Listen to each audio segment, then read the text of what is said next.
So it's 9 in Central Europe, 10 in Moscow, and we are waiting from Griff Richards from Vancouver. He has midnight.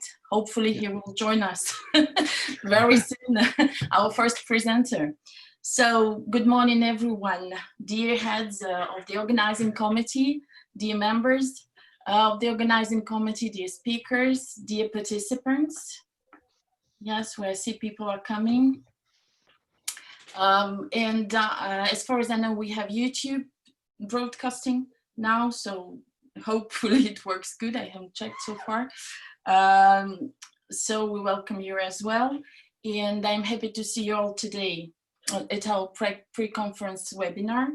My name is Maria Panatier. It's a pleasure for me to be on board this organizing committee of Electronic Kazan on the Danube this year, as before in 2008, when the conference was born in Kazan, with my Distant Education Lab from Moscow, and after with Moscow University MESI initiatives and projects some years later, and now being a doctorate candidate at the University of Geneva.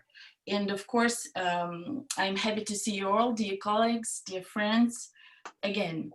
And we should have been in Bratislava this week, this day, enjoying the sunshine on the beautiful Danube. But thanks to the organizers, we can meet today online. Our principal organizers are the Institute of Social Sciences and Humanities in Kazan, Russia, and the University of Economics in Bratislava. We thank you them for that. And we can discuss today the issues that are very important, we think are important for distant teaching and learning today, the present and future, for the present and future. And we would like, with today's event, present you our speakers, invite you to register, participate, and continue our discussion full-time, face-to-face in October, hopefully the first working week of October from the 5th to 11th in Bratislava. And let me pass over to the Dean of the Faculty of University of Economics in Bratislava, Slovakia, Ivan Brezina, for his welcome and opening address. I hand over Thank you, Ivan. Dear colleagues, I am happy to meet the next chapter of the International Scientific Conference, Electronic Kazan, in this period. Together with colleagues from Kazan, we are co-organizers of this prestigious international scientific event for many years. The conference brings together our educational organizations and scientists from the Russian Federation, Slovak Republic, Kazakhstan, the United States, Canada, Turkey, Switzerland, and many others.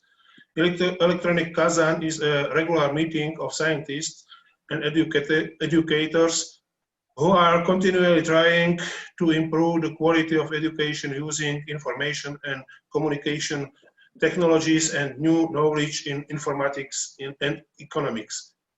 In the last period, we met regularly on the grounds of the very ancient and yet modern city of Kazan, where, in addition to new scientific knowledge, we gained new colleagues, friends, directions for the development of our scientific and pedagogical research. This year, we wanted to hold the first meeting in the Slovak Republic. We wanted to extend our scientific cooperation to Central and Western Europe. We plan to hold the conference not on the banks of the magnificent Volga, but on the banks of the beautiful blue Danube. The Danube is a river that connects many European countries, bringing understanding between nations. Unfortunately, our plans were disrupted by the current international situation, which doesn't allow the conference's realization. Because of the difficulties, we decided to hold a scientific symposium by video conference. Through information technology, new methods and techniques in education, we implement the ideas that have been developed over the past years in our conferences. At this time, It's a useful review of scientific techniques that were presented many years at Electronic Kazan. I want to emphasize that the educational methods used during this period are mentioned in the contribution of researchers and teachers from other universities from different countries. Electronic Kazan finds practical confirmation of its theoretical scientific postulates. I firmly believe that in the expected new date, 5th October 2020, we will meet on the banks of the beautiful blue Danube in ancient Bratislava, where we will evaluate the use of electronic information system in education. Once again, it's my honor to greet you on the occasion of the International Scientific Conference Electronic Kazan 2020. Just the fact that the conference takes place confirms the good international cooperation as well as the enthusiasm of its participants. At this moment, I consider our web conference, the Electronic Kazan 2020, entitled Perspective Technologies in Education, Teaching and Training, now and in the future, to be open. Dear friends, I would like to wish you a pleasant day, the amount of very valuable information. Please accept the big thank you for currently developing academic spirit at our universities, even at this time, this way. Have a nice day. Thank you.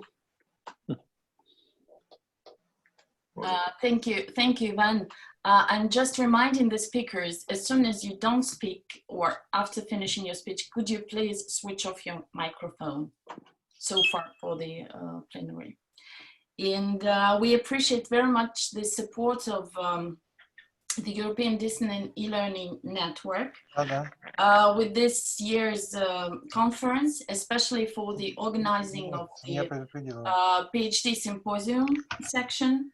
And I pass over to Sandra Kuchina, President of Eden, with her address and welcome to you, to our participants. Sandra, I will try to play your presentation, Justin.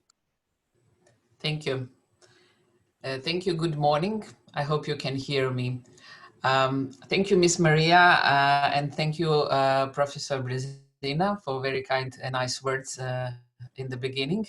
I'm very happy that I'm able to greet you all today on this online pre-conference event on behalf of the EDEN, European Distance and E-Learning Network. And we are very glad that we are invited to join you this year in a collaboration and in cooperation to organize your conference and participate in different events. EDEN is the biggest European association, and as such, we are always open for collaboration and cooperation, as our aim is to share knowledge and improve understandings among professionals in distance and e-learning.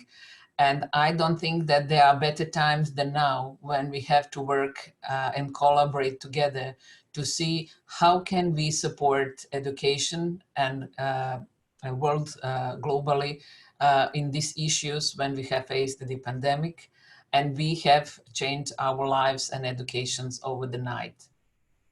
So next slide, please. So now on this event, I think that we are going to open very important issues which we have to talk about, which we have to discuss and share knowledge and experience. And this is why we see this Kazan on Danube 2020 conference a good place and good possibility to talk about most present and important topics related to the issues we are facing now in the world. And by joint efforts, we definitely can contribute to find the better way for our education, not only today, but for tomorrow and as a society as such. The next slide, please. The EDEN has decided to to respond to this challenge we are all facing by initiative with a number of webinars, practical webinars, which are hosted by the experts on European and global level to talk about most present issues with which teachers and educators are dealing at the moment. The issues which are facing the learners, the teachers, the institutions, the ministries of education, and the countries as such on European and on global level. And now you can see that so far we have already 9 webinars held. Their recordings are all available, and today at 5 Central Eastern time, we will have another webinar. Antonio will join me today in this webinar from the part of the Eden. This webinar will be organized in a joint effort with ICDE. So please, if you just finish with this online conference event, you can move to this Eden webinar. These are just numbers to see how much interest we have raised with these webinars and how it is important that we collaborate and communicate and exchange know-how in this time. So next slide, please. Apart from these virtual events, Eden has a number of other activities which we are holding, and we are very proud of them. This year annual conference we have is also going to go virtual. So it will be in June, but it will be virtual. The research workshop, which is going to be in October 2020 in Lisbon, I'm really sincerely hope that it will be face-to-face. We organize PhD symposiums, and I'm very happy that such symposium will be organized within this conference as well. And then we have also open classroom conferences. Next slide, please. And also we have some virtual events which have already been recognized in society, like European Distance Learning Week, NAP webinars, and European Open Education Week, where we try to contribute to support the global community of educators to find the best solutions, how to adapt new technologies into their education process.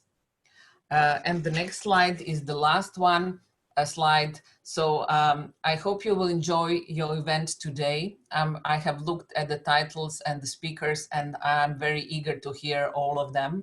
I also like to invite you to our Eden annual conference, which will be by the end of June. These are the keynotes which we have.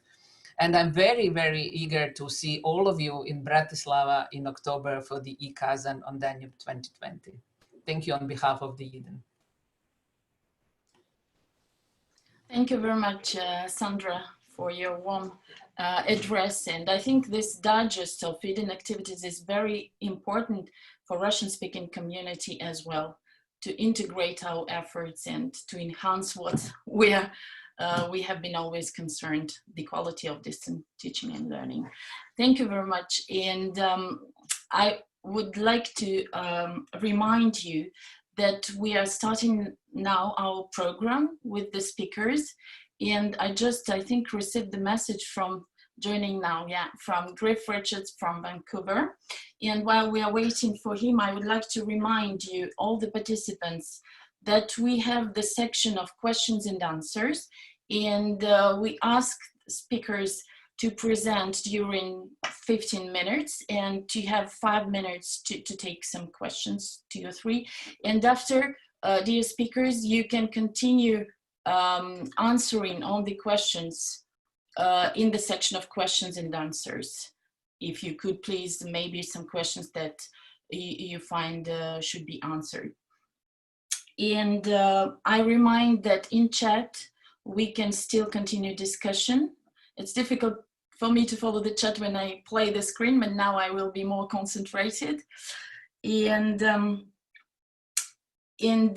so we have some time in the end for the panel discussion, 30 minutes, where we would like the speakers to express their opinions on some of the issues. And we will see if we have some more discussion from the chat. And in the final end, before closing the English speaking part, we have 30 minutes to give the floor to you, dear participants. You can raise your hands if you wish to express your opinion or give some commentaries, or maybe share your experience. You can just raise your hand and Vladimir will give you the right to speak and present. So Griff is coming.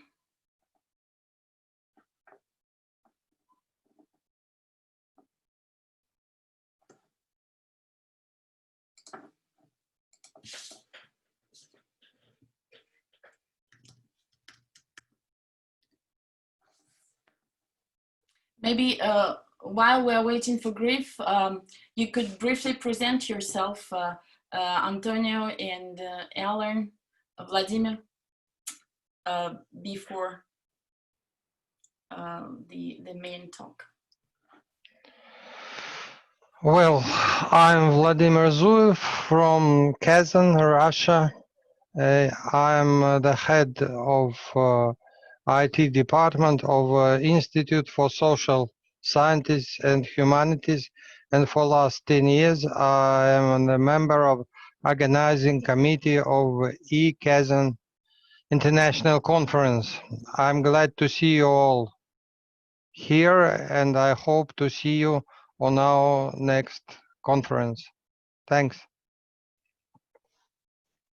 Well, my name is Antonio Teixeira, as Maria has already pointed out. I'm a professor from the Open University of Portugal, which is, the headquarters are in Lisbon, in Portugal. And I'm the head of the Department of Education and Distance Learning. I've been some years ago president at VIDEN, that's why also the connection with the organization. And well, I'm really happy and pleased and honored to be here with you and share this experience with you. Well, next, Alan.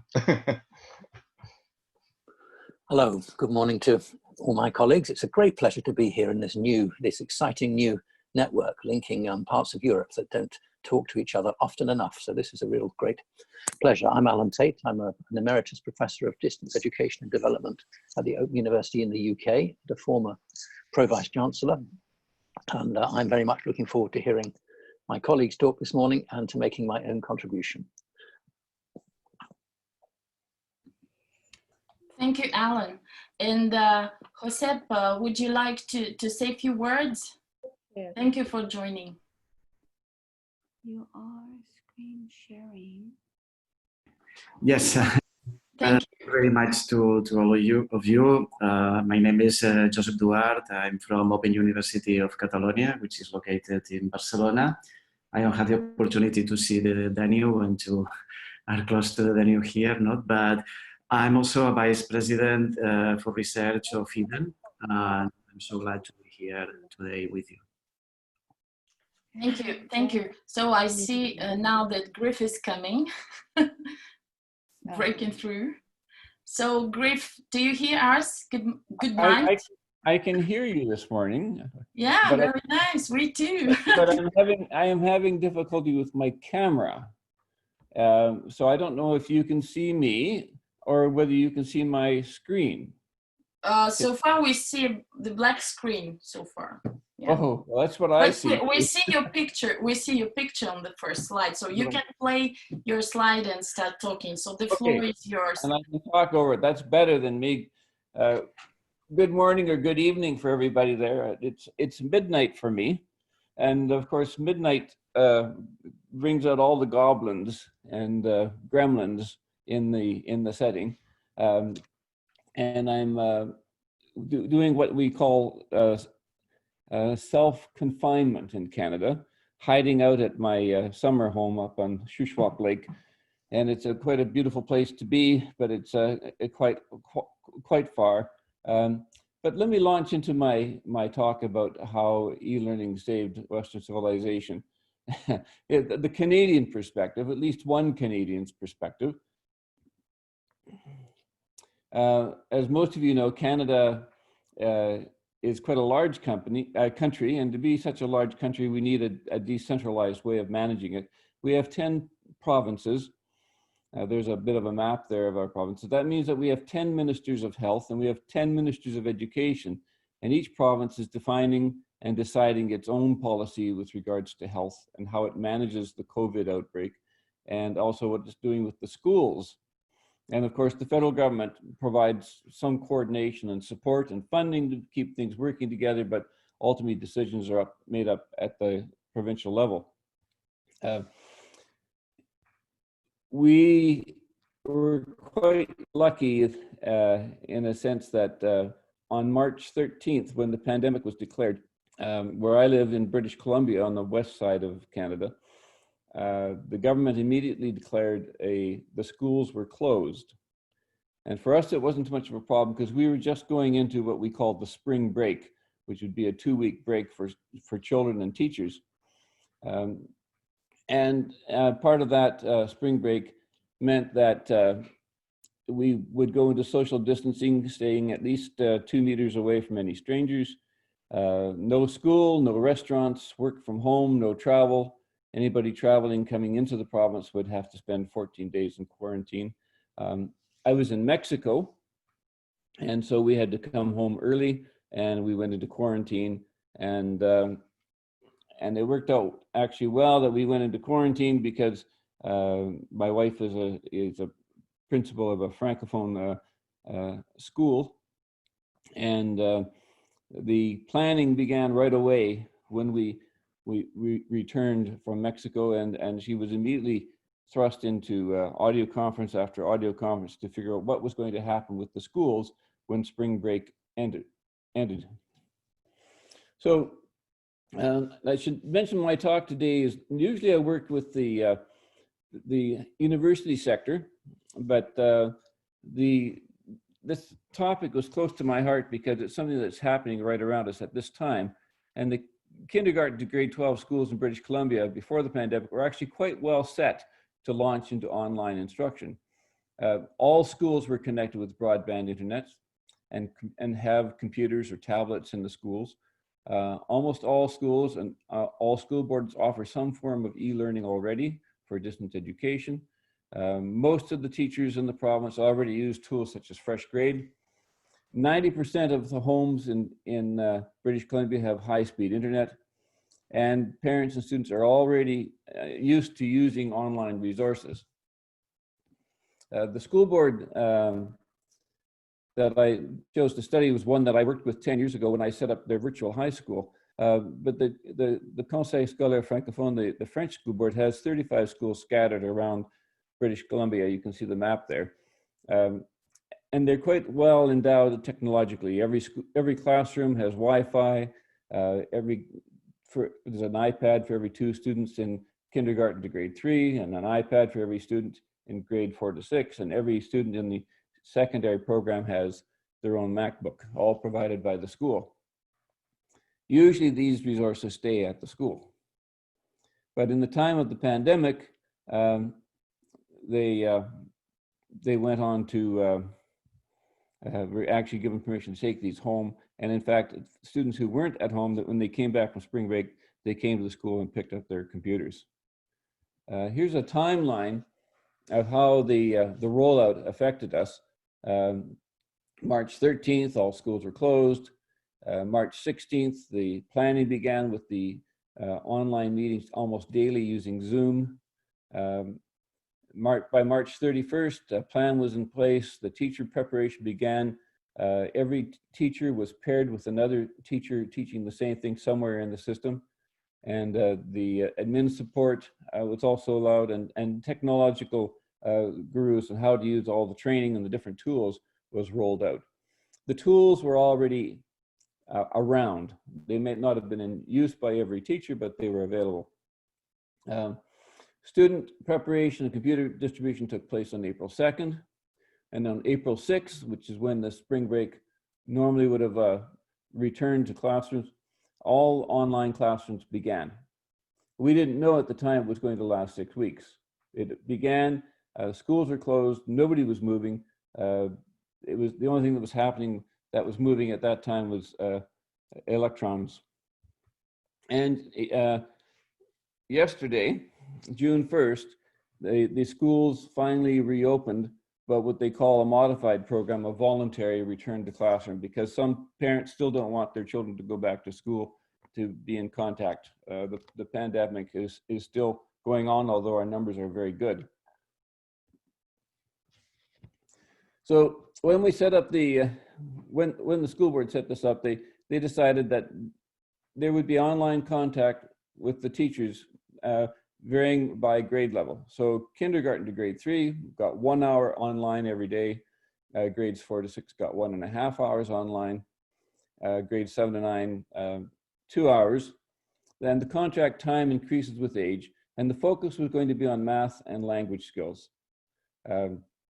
The high school, you can see that the bottom there, the grades 10 to 12, the courses were presented as scheduled. So if a student had 5 classes a day scheduled in his normal thing, each of those classes was represented. So it wasn't just math and science and language, the science courses and the optional courses, the arts courses and music courses, all that started up as well. Most of those classes in British Columbia required 3 hours per week. Okay, what kind of tools were used? Well, the preferred tools were Zoom for online classes. Those were used for the daily contact. A special license was procured, and they gave higher security. Microsoft Teams was also used for student collaboration. Teachers found quite early that students were forming their own groups to gang up on do their homework assignments and work together just for social contact. So they started giving students permission to use Teams to do that kind of team building and especially work on projects. And there's a software that's used in British Columbia called FreshGrade, which is an e-portfolio system, but it also serves as a parent-teacher communication network. Assignments are submitted and marked in that system, and there's an e-portfolio for the learners, and the report cards are also issued through first grade. So the teachers were used to that. Most of them were used to Zoom and FreshGrade. Teams was something new. So how did it work? Well, we didn't know we were halfway through this, but at the halfway point, at the end of April, we ran a small questionnaire and asked teachers.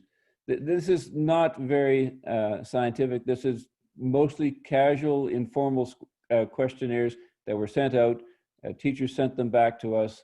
The participation rates were fairly low, mainly because getting teachers' attention in this busy time was tough. But we did get some data back. The first thing they told us was that teachers were very busy.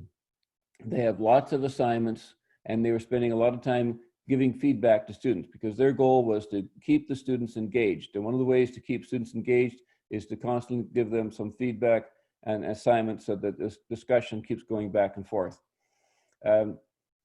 Pairing with a peer teacher helped them a lot in terms of planning their activities and in preparing the actual lessons.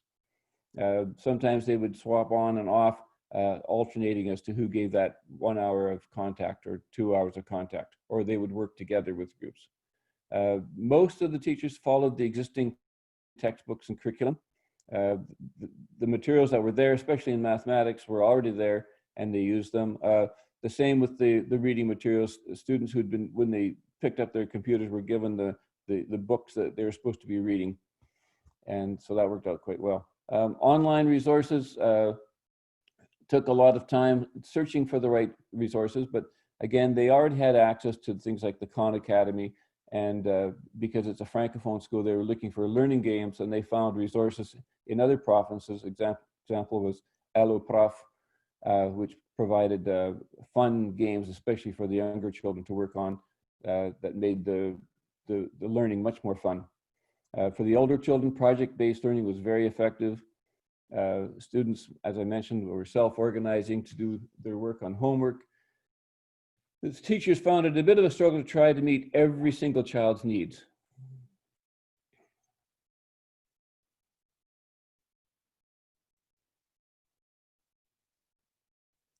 I've got a message from Maria, and I don't quite understand it.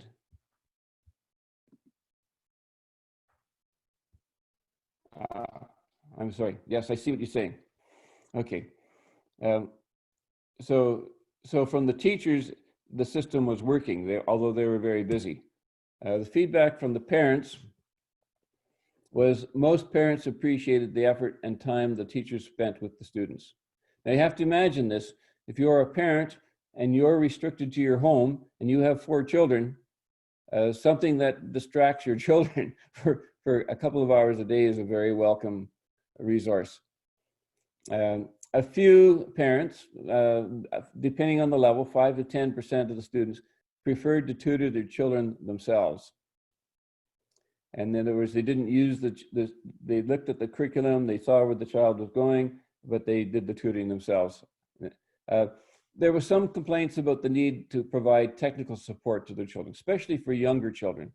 If there needed to be downloading or printing or faxing or uploading of information, that became a bit of a problem.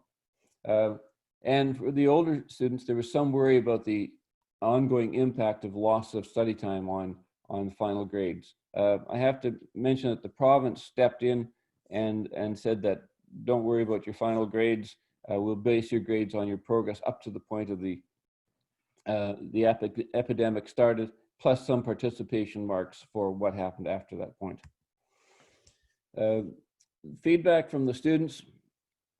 Well, first of all, about 15% of the parents did not have their children participate. They just sort of disappeared. A lot of times it's because they would be going out of the province or going off to a cabin, or they didn't have the connectivity, or the parents weren't able to supervise their children at home. In the secondary school, those who participated, 95% of the students were comfortable with the technology and had no problems. In elementary, they needed much more technical support from their parents, especially at the younger ages. Most participants were able to find and create a good home study space. And the main concern amongst the students actually was time management. Not so much in elementary levels, but in the secondary, as they had more and more classes, that meant more and more assignments, and trying to get all this done and submitted was awkward. It's interesting, about the same time we did this study, an article appeared in the Atlantic Monthly, which is not an academic journal. And there's this particular person wrote in and said, well, distance learning just isn't working. And when you read through their article and you wanted to say, well, what would they mean by this? It turns out that this particular parent was concerned that parents are spending too much time fussing with the technology as opposed to trying to help their students learn. And but I was thinking about that as I read that well, this is a parent who had 4 children at home. So really, what isn't working? It's not so much the distance learning isn't working. It's that's you know, when the teachers are using ad hoc technologies to run their classes, the activities aren't so well formed as we would find in an e-learning environment. In an e-learning environment, a normal e-learning distance education environment, things are thought through a lot more. They're tested, more time is spent on developing activities and on incorporating feedback into the activities. In fact, there was another article appeared about the same time in the EDUCAUSE review, where Hodges and Moore and Locke, et cetera, were complaining that people were looking at what was happening with this emergency remote teaching and thinking that it was the same as distance education course that were properly prepared. And of course, we all know as distance educators that it takes a lot of time and effort to properly prepare a distance education course, especially one that will be run alone in the self-instructional mode. But that's not what was happening here. What was happening here was we had ad hoc teaching with teachers out there going ahead and doing the best job they could at the time they had. So this long question is, well, is online schooling the same as distance education? Well, the answer is there's no reason why we should compare these. They're sort of like apples and oranges. At the time the online teaching filled a societal need to stimulate interest and knowledge in the next generation. It filled a need to keep communities connected and for children to work together. It helped keep families together and to keep them continue their education. And so I think in the case of the pandemic education, maybe in some ways it was actually better than what we would do for distance education, because it really paid attention to the social needs of the children. And I think we really need to applaud the teachers and students who were involved for their efforts in making it work. My personal observations, standing back and looking at what happened, was that I think that the emergency e-learning worked because those who involved agreed it was a good idea. It was something that could be done. It was something that teachers could do to support their students. It was something that school boards were 100% behind, with the technology staff, teachers, right down the line, the communication, everybody worked together.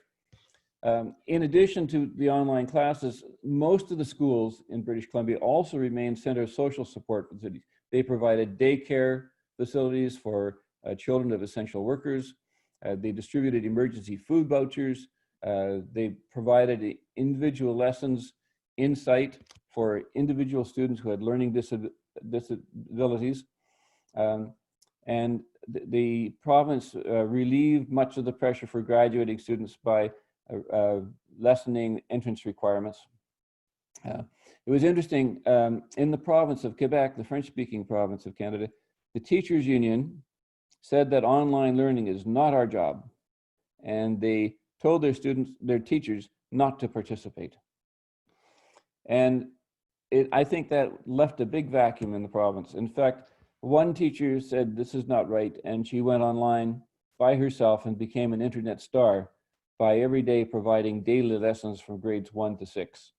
And she did this in conjunction with a tutoring network, and the tutoring network picked up over 35, claims to have picked up over 35,000 families for tutoring at home during this period.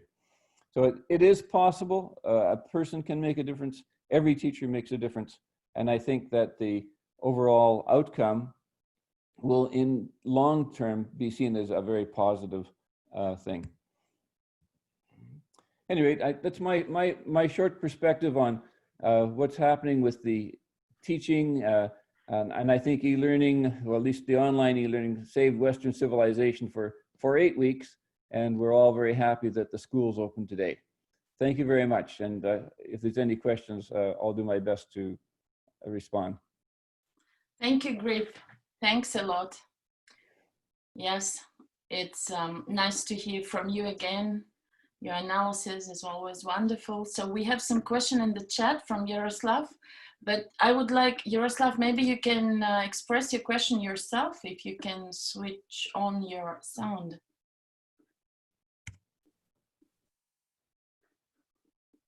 Yaroslav. Did you not get me? Can you hear me now?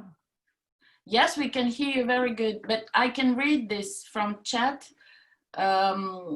Yaroslav asks, how do you propose to address the reduction of time during online education?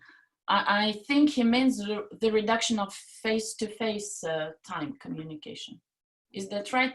Yaroslav, you can switch on your sound if you want to precise your question. Yeah. Well, I'm there, but I can ask if we are teaching by online methods in our university, or teachers talking, I haven't free time, all the time students are writing, all the time we can prepare with a new presentation.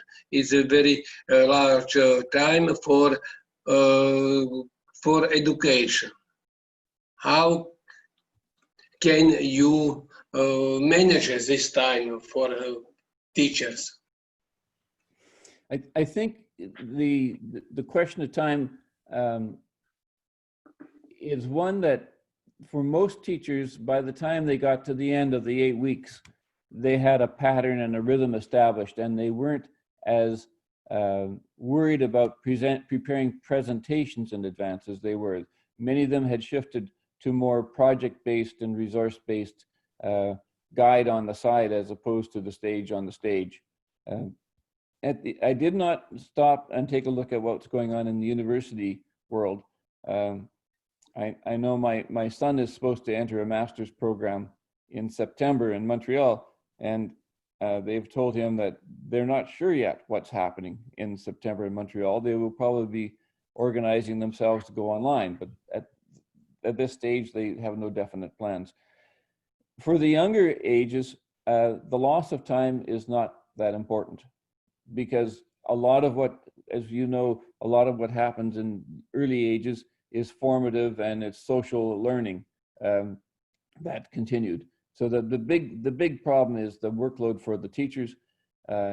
In our distance education courses, we manage that load. When I teach my course in instructional design, I tell my students, now make sure that you look at the workload that you are creating for the instructors, and never create a workload for instructors that is greater than the workload you create for the students. So there's no particular magic solution. I think it solves itself in time. Okay, thank you, Griff. Unfortunately, we have to go further. Thanks a lot. Could you please look at the question and answers section? There is one question for you there. And could you please stop sharing the screen with us? Okay, I'll stop. And if you don't sleep, maybe in 2 or 3 hours, you could join us for the panel discussion. But I will try and do that. Thank you very much, everybody. Thank you. It was nice to hear from you. And I pass over to Antonio. So from Canada, we moved to Portugal. So the floor is yours, Antonio. I switch off. Okay, thank you, Maria.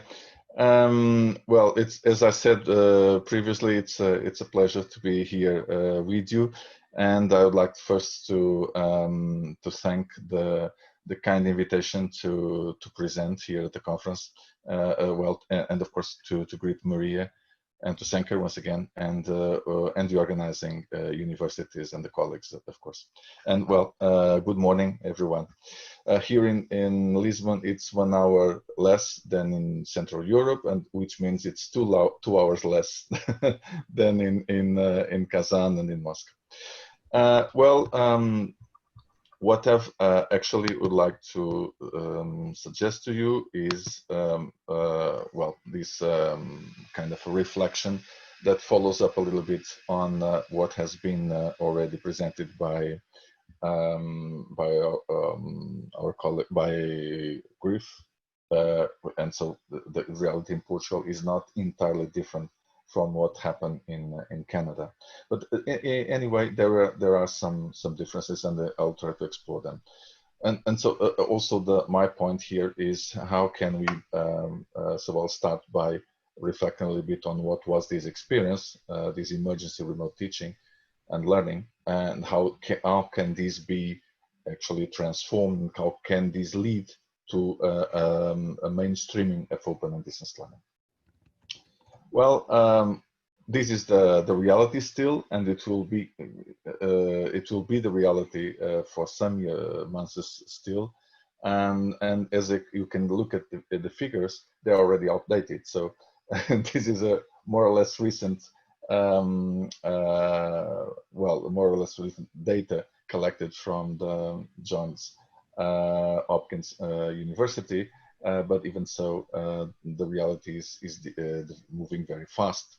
And we all know how this has been affecting not just a part of the world, but all continents, even if not at the same time. And this is also an important aspect, that this is an experience that is actually involving all of us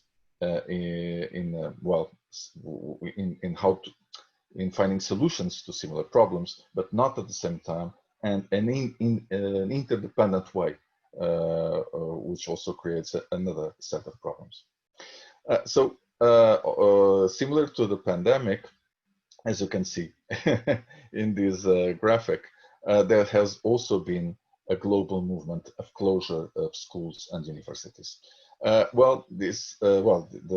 graphic is from UNESCO, but actually it's more than actually closure is actually this transition to remote activities, because as we can see from this graphic, everyone is involved now in this situation, but the situation has not happened at the same time simultaneously, although we have found many similarities in the processes. So, as we know, the impact of the pandemic has forced education institutions, but all subsectors from universities to K-12 to kindergarten, all kinds of education institutions had to move to the online environment in order to be able to continue their school activities. And so there is not actually a closure of schools, but more a kind of a transformation of the mode of functioning, of how they actually operate. Which means that schools and universities had not just to start delivering their learning activities online, but they had to reorganize their entire operations from the homes of their staff and students, because also in terms of administrative staff, all of these operations, financial and so on, had to be readjusted. In this, of course, in this context, the first thing that we have to reflect upon is that the systems were not prepared for such a crisis, and this is something quite interesting, because we were not, for the first time probably, at least in how we can remember it, education became an important aspect in the time of an emergency, of a social emergency. Until now, education was not playing such an important role in terms of the concerns of governments and, of course, of the contingency planning that countries also design. And so the system was not prepared. Clearly, there was no contingency planning that was adjustable to this situation. And in this sense, schools, so institutions and their staff and the students and the families just had to cope with it, had to invent solutions, had to adjust. And in such a context, the right answer was basically to adjust as quickly as possible and try to do the best each one could. Because there was no references, there were not actually any kind of planning. But if the pandemic has led for the education systems worldwide to engage in this massive collective experience of learning together, how to teach and learn remotely, what is also important to note is that after the pandemic, what will happen, and what I'd suggest to you is that the education systems, including institutions and actors, of course, all kinds of actors, will become much more ready to carry on education online. And so to make this transition to the online environment. But that will nevertheless imply a large, long, and complex transformation process. It is strange that if we look at this, for instance, this very nice statement from Carrie Facer, at the start of the decade, we were already prepared for such an environment from a theoretical point of view. But actually, from a practical point of view, we were not. And this is something quite astonishing. So in Portugal, as in most of the other countries, there were lots of programs that had been carried out through the years. So there was technological capability, there were infrastructures, there had been teacher training, lots of innovation projects. And nevertheless, it seemed that when actually it was most needed, people just didn't know how to act. Or at least not in a scale that was compatible with the need. This description that Carrie Faces makes of the future of schools, it's already reality, but it didn't happen in such a way. So one of the most interesting things that we can reflect from this experience was the fact that in spite of having all that was needed, it seemed that all of these innovation projects and programs that had been carried out through the years were not sufficiently effective. Something has to change regarding how this has been structured. Also, even when we look at topics as accessibility, the discussion has been on social accessibility and not, for instance, on accessibility by handicapped citizens and so special needs students and so on. So it's strange how the discussion was so off-center in a sense. But here in Portugal, something very similar to what has already been described by Griff happened. So by schools closed in this sense by mid-March. This was mostly due to family pressure, so public opinion, because the government didn't have this kind of planning. And even the experts, the health, public health experts did not advise to close schools, but in a way, public pressure led to the closure of schools. And from that moment on, there was so in mid-March, between mid-March and the Easter break, there was some kind of preparation, and then from the Easter break until now, there has been an official plan by the Ministry of Education and also at the higher education level as well, of conducting learning activities online. What is also important is that one of the issues that was clearly pointed out was the lack of support to teachers and to the community. And one of these initiatives that I'm just mentioning here was an initiative was promoted by the community of experts. So the experts on distance learning gathered together and promoted such an initiative supporting colleagues in making this transition. But many other support initiatives were also organized. These are some examples from universities, also from networks, from associations. Well, we already had the information by Sandra on the activities that were led by Eden, also ICTE, many other organizations worldwide, UNESCO, in providing resources, also providing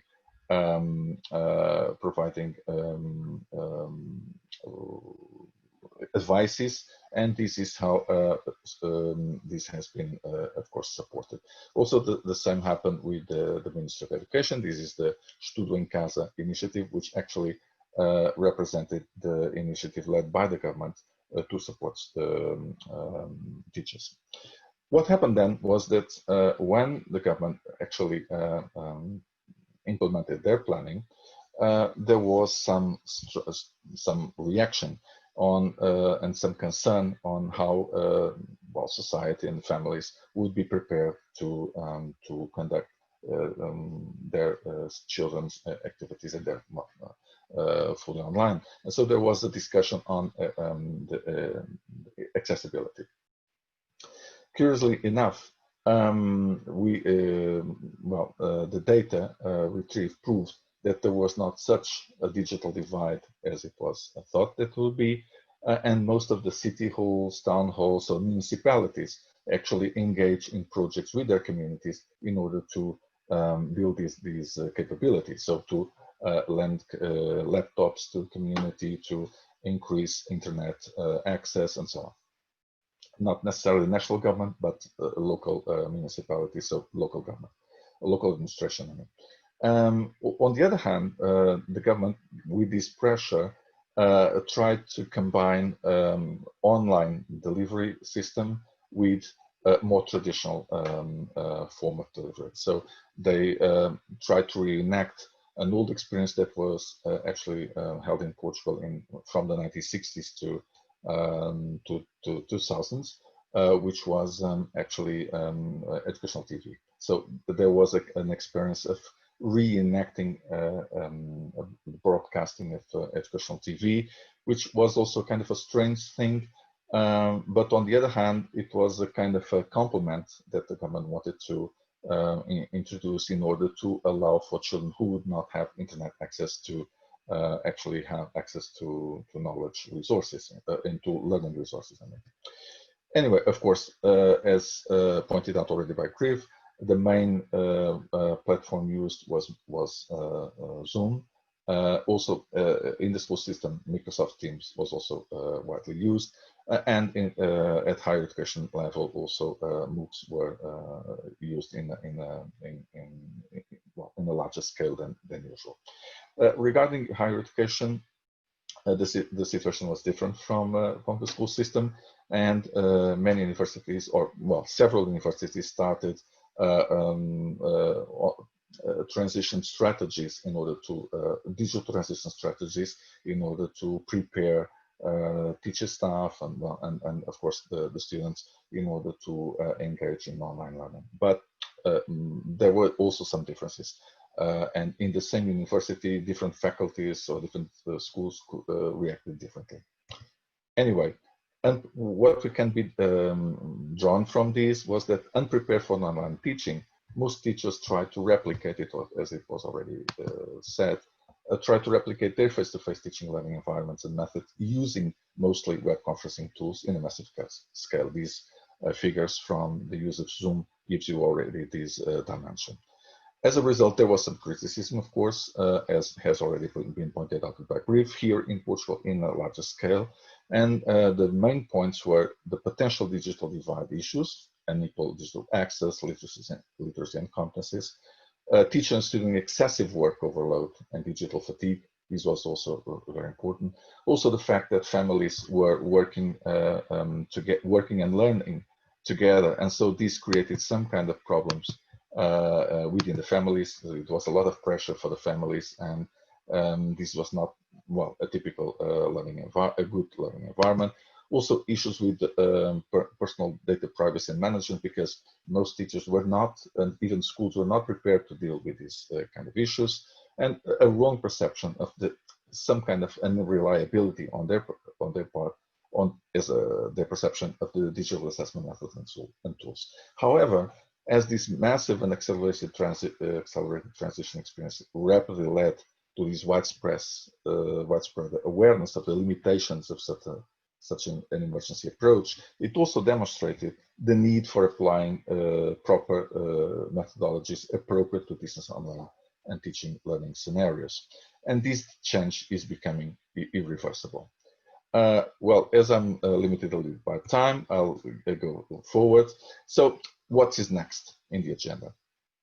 Of course, what happened with this, with the decision taken by Cambridge is also happening in Portugal. So most of the universities and also the school system has clearly understood that the next academic year will be organized in a similar way to the current one. So they started to understand that they need to prepare for an online learning environment.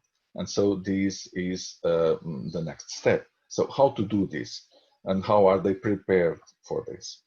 Well, clearly, if we look at how this should be done, there are some problems still. So there's, of course, this combination, this holistic approach of connecting the digital institution with their own students' digital experience has not been taken in consideration still. So there is this also this lack of understanding of how the holistic approach is important. And well, you're all familiar with the different items that are needed to devise a proper strategy. Also, it's also important to note that the understanding that how learning is conducted in a network society is different. And so this transition from old methodology to a more 21st century based learning methodology is also not clear to many. So many still think of how to teach and learn in a traditional sense. And this is clearly a good and clear example is of course how learning is assessed, so learning outcomes are assessed. Of course, a very important aspect has to do with teacher training and how teachers can develop digital competencies. And in this sense, there is also a clear, in my view, a clear lack of training these competencies of training for digital teaching in the sense or online teaching scenarios using an immersive model. So understanding how it works by experimenting themselves as well, students in a sense in an online environment. So what's next? Just to sum up, I would basically suggest these points. First of all, the importance of implementing sustainable digital transition strategies for institutions using an holistic approach. Also, the increased importance of hybrid education delivery modes. There's not this, there shouldn't be this discussion if we're going to have mostly blended learning or online learning or returning to face-to-face. Now, of course, these will become much more complex. Every institution will be delivering at the same time different differentiated models, hybrid ones most probably, and the learning paths will also be composed of different kinds of experience by the students. Of course, also the development of an alternative, more open, scalable, and personalized models of online learning design that are grounded in some pedagogical theory, which sometimes is not the case, and prior research, and go beyond this comprehension or networking to develop other critical 21st century skills as well, such as critical thinking, analysis, and evaluation, and in this sense, leading to transformational learning.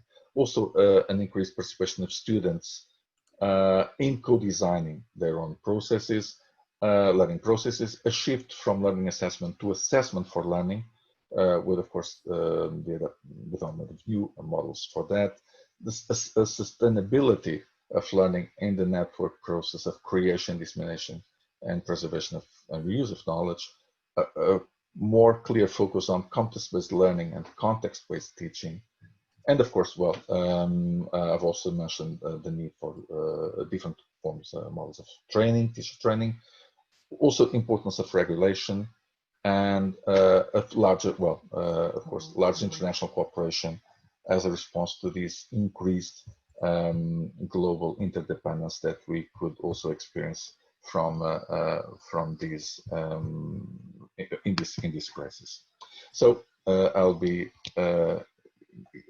closing now the sharing. Oh, thank you very much. Yes, thank you, Antonio. It's always pleasure to hear your reflection and presentation. We have some questions in chat, but unfortunately we cannot go express them now. Could you please follow the discussion and answer my question and question of Sandra, because it always seemed to me that the situation in Russia and Portugal, as for the legislation issue, the attitude to distance learning is a bit similar.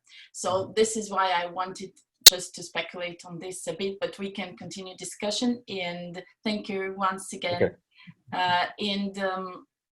I'll give the floor to Vladimir from Kazan. Please welcome.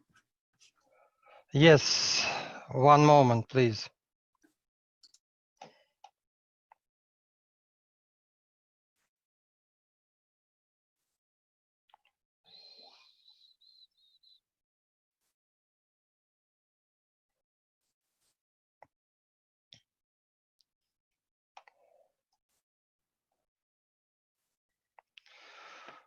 Well,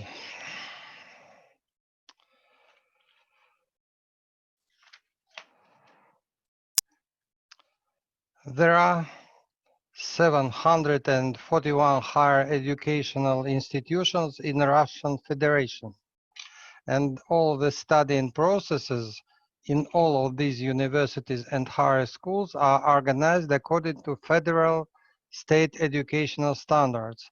And according to those standards, every university must practice e-learning and e-courses. This is obligatory. It's so-called e-learning environment. E-learning content is traditionally managed and distributed by using learning management systems or learning content management systems. In March of this year, the Russian Ministry of Science and Higher Education published a list of free online courses from major Russian universities. This was done to effectively organize the educational processes by means of e-learning and distance learning technologies. However, for most universities, e-learning is primarily associated with e-courses and free LMS, such as Moodle. The most of those universities reported that they have implemented all the minister's rules. Well, at the same time, there is a national webinar market which is focused mainly on vocational and onboarding training. But everything changed in March and April when Russian schools and universities have switched to distance learning. And as the emergency situation caused the closure of campuses and learning centers, it was expected that online learning would ensure the continuity of education. And during the nationwide lockdown, remote learning and teaching was expected to be adopted across all universities, all schools and training centers. But this transition was not very smooth. This first unexpected sign of the situation was that domestic webinar platforms collapsed. As an example of the city of the Novosibirsk, in the April, the 64% of all school teachers started using webinars, as in March, they were only 16, is 4 times. It seems that both schools and universities made the main emphasis not on the expected learning management systems, but on the online communications between teachers and students. And what is the reason of this? Well, I suppose there are different reasons. The very first thing that comes to mind is that not all universities have capabilities of which they have reported to the ministry. Let us compare all the total number of national universities. As I've said, it's 741, but not 14, 41, 741. And the number of those universities who, according to the Ministry of Higher Education, are ready to provide the electronic resources to everyone. There are only 16 of them. Even if we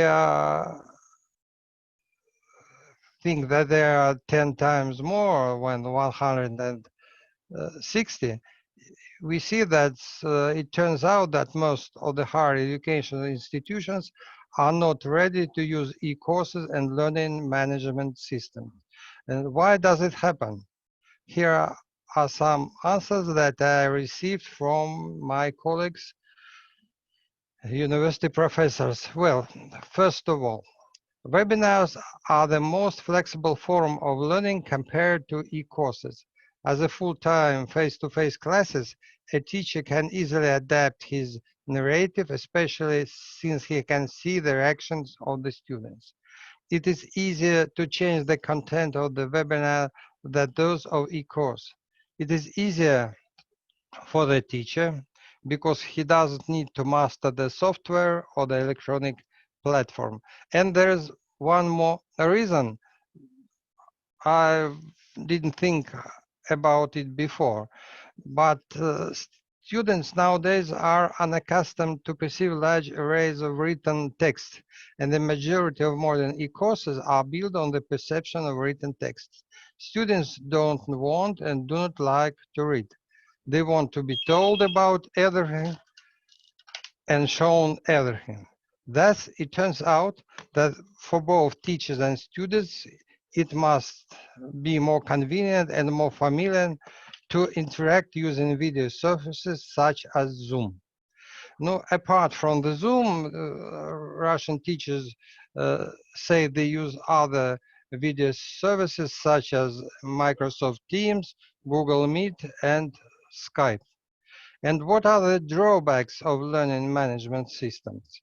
Well, according to the research made by Feshenko, Mazhaeva, Kulikov, and Zilberman, there are several disadvantages of learning management systems that are expressed by faculty and students. LMS platforms are often give the image that learning is based on just going through courses.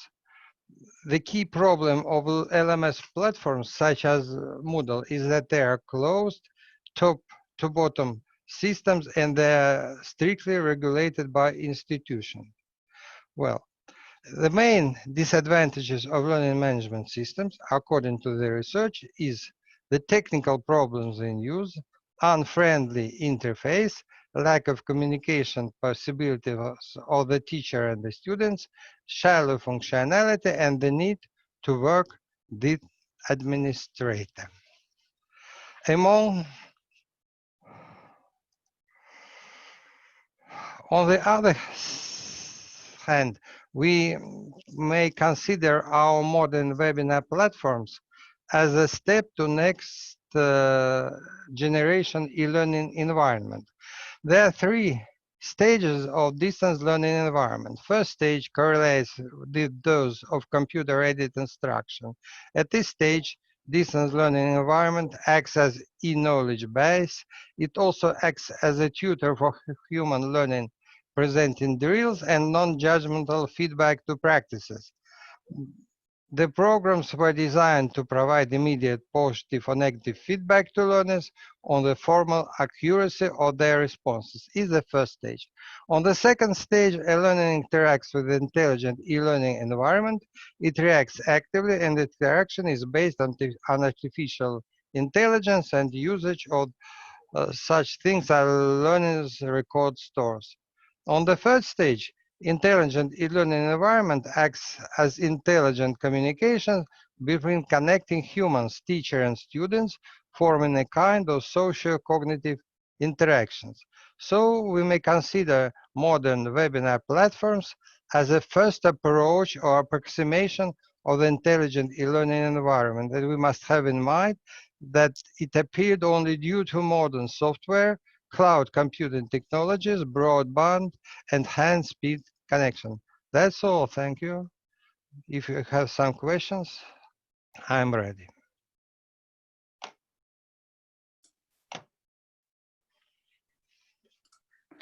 I'm coming.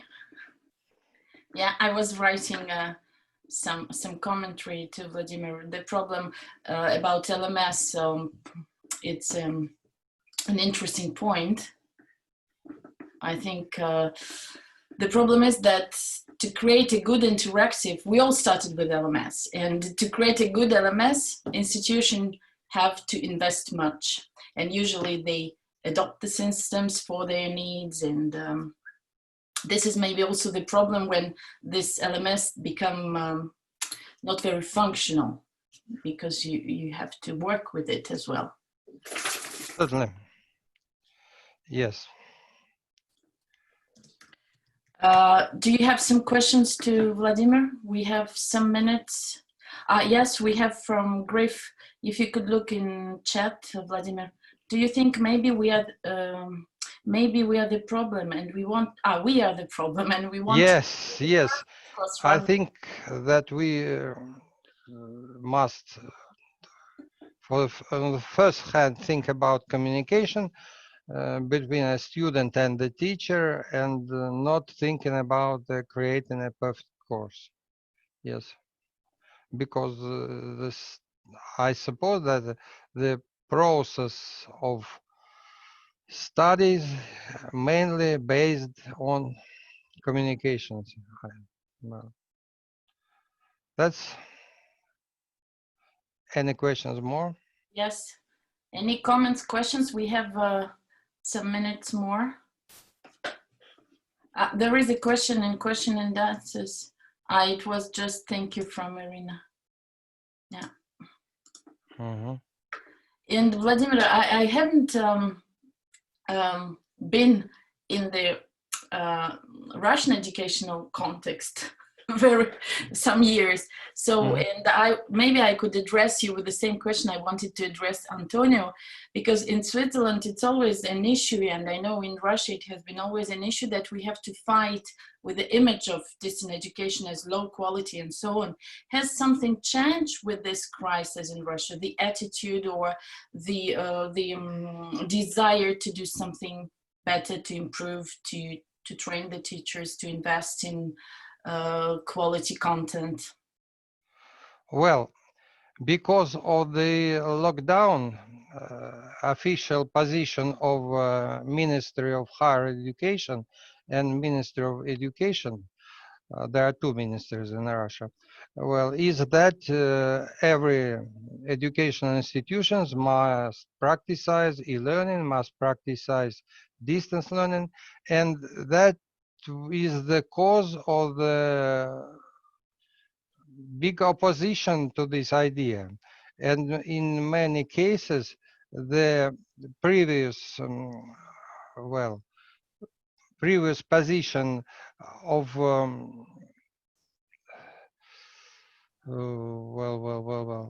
previous position, as you have told, of supposing distance education as some kind of a lower kind of education, maybe in several situations now is even more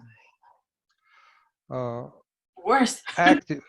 Yes. It's hard to say worse, but I suppose it's the paradox, but it's worse than before.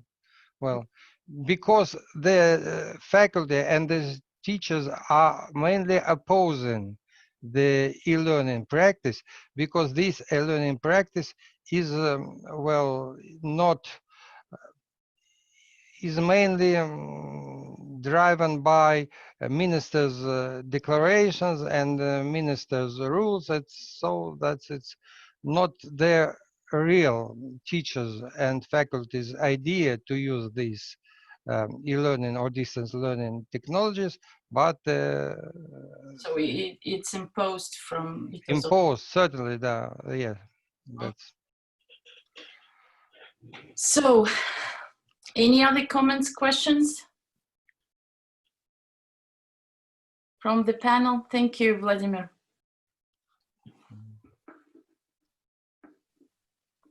And yes, we can continue our discussion in chat. There is something, the comment from Irina. Vladimir, to you, you're right. Webinars are more vivid and friendly, as well as for parents. They're not be with children while they're learning. But it was an interesting question from Yaroslav in chat I saw. Can we consider teaching by webinars the same as face-to-face teachers? I don't know if we reacted, but they reacted. Alan, what do you think about that? Well, I think simply moving your classroom practice into a remote mode by using webinars, the pedagogy has more to do with classroom teaching than it does with online learning. And that is one of the problems that I'm going to be talking about in just a second. So, thank you. And what about the next speaker, Yaroslav? We don't see Peter Schmidt from Slovakia so far. Dear colleague, Schmidt, I don't know, maybe is not here, but I can use a presentation there, send me, and I can tell a little words about this presentation, if you want. Yes, please.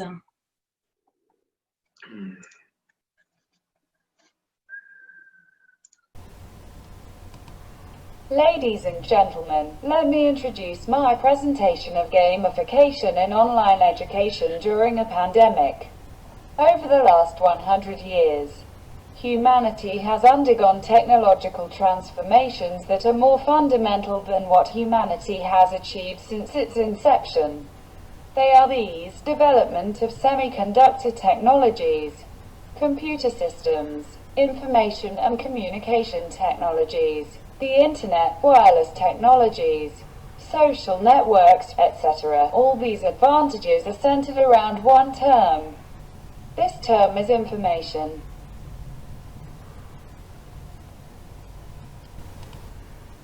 At the end of 2019, an epidemic of coronaviruses began to spread from China, which grew into a pandemic. The pandemic had an impact on all areas of life, making people aware of the importance of certain professions, including the teaching profession. Many teachers did not see the situation as a disaster but considered it a challenge. The era of distance education in Slovakia has begun. At different levels of schools, the coronary crisis had a different impact. In kindergartens, the educational process takes place almost exclusively in the form of integrated thematic teaching with the use of gamification as much as possible.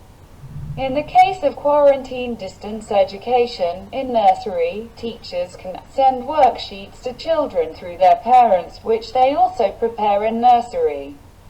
For other activities such as online teaching, these children are not yet mature. In the following slide we see the specifics of online education in primary school. The primary school already has space for the application of online teaching, but especially for classes 5 to 9. As in the first stage, integrated teaching gradually adapts to subject-based teaching. The knowledge of children as members of the alpha generation are strong in the field of information and communication technology. It is possible to use online education even in the 4th grade. Online classes are often used in grades 5 to 9. Of course, we can't imagine that every teacher can use online technology in every subject. We estimate that approximately 15 to 20% of teachers took this opportunity. The following slide shows the specifics of online education in high school. In secondary schools, students generally have very good knowledge and skills in the field of information and communication technologies, which is not surprising, as they belong to the Z generation. Teachers used about 20% of online education, but also used offline technologies such as LMS, email consultation and communication through an EduPage website. It can be said that more than 45% of teachers used only offline methods.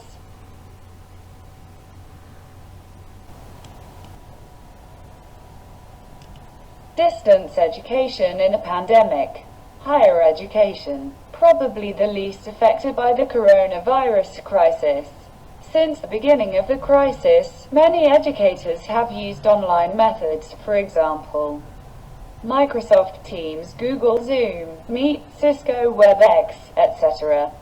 Instructors who rejected online methods used offline methods, for example email communication, telephone consultations, Learning Management System, Moodle, Microsoft Forms, etc.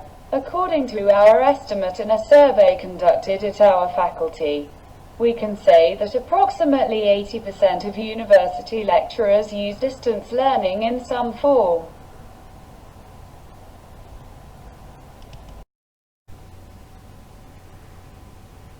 The massive transition from the presentation form of education to the virtual online form can be called the reform in education. The transmission from full-time teaching to a virtual online, offline form has been the biggest education reform since the time of Maria Theresa.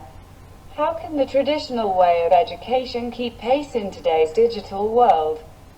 How can we take advantage of the opportunities offered by the online space for educational services? The answer can be in the game, respectively, in Comenius's famous idea of school by play.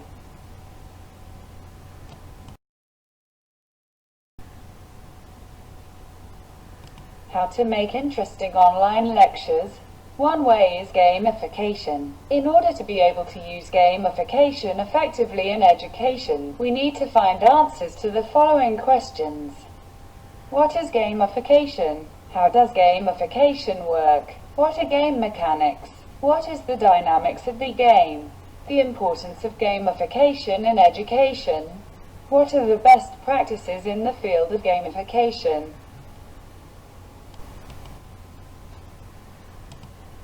In the following picture you can see what features the main game mechanic has. They are these. The game is self-service. The game is voluntary. The game is emotional. The game promises success. The game is liberating. The game has a guaranteed time. The game is clean. The game is a social space.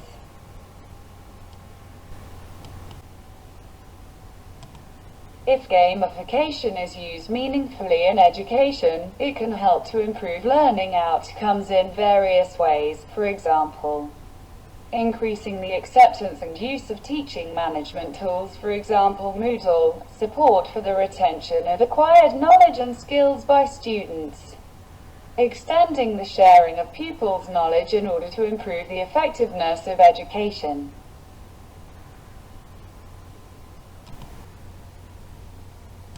Just as a successful game is not created overnight, so gamified study content is not created overnight. It requires deep professional, methodological, didactic knowledge and the ability to empathize with the student. Some best practices regarding best gamification include 1. Attractive content. Carefully review the content and platforms to make sure they are ideal for gamification. Gamification will not be successful if it is applied inappropriately or to an area that is not suitable for gamification. It works best when it transforms an exciting and attractive experience into a richer and more participatory one. 2. Time frame. Gamification is a long-term strategy. It is essential to plan an ideal time frame so that students can expand their experience over time. The time frame is also important in terms of not devoting a disproportionate amount of time to a given topic at the expense of others.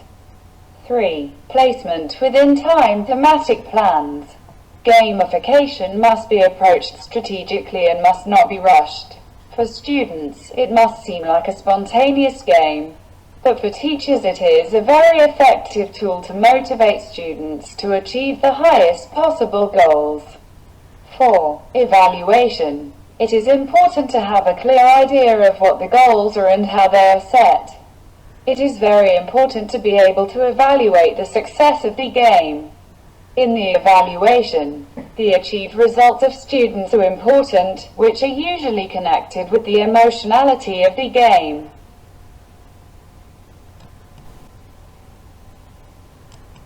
Advantages of the game-based teaching method.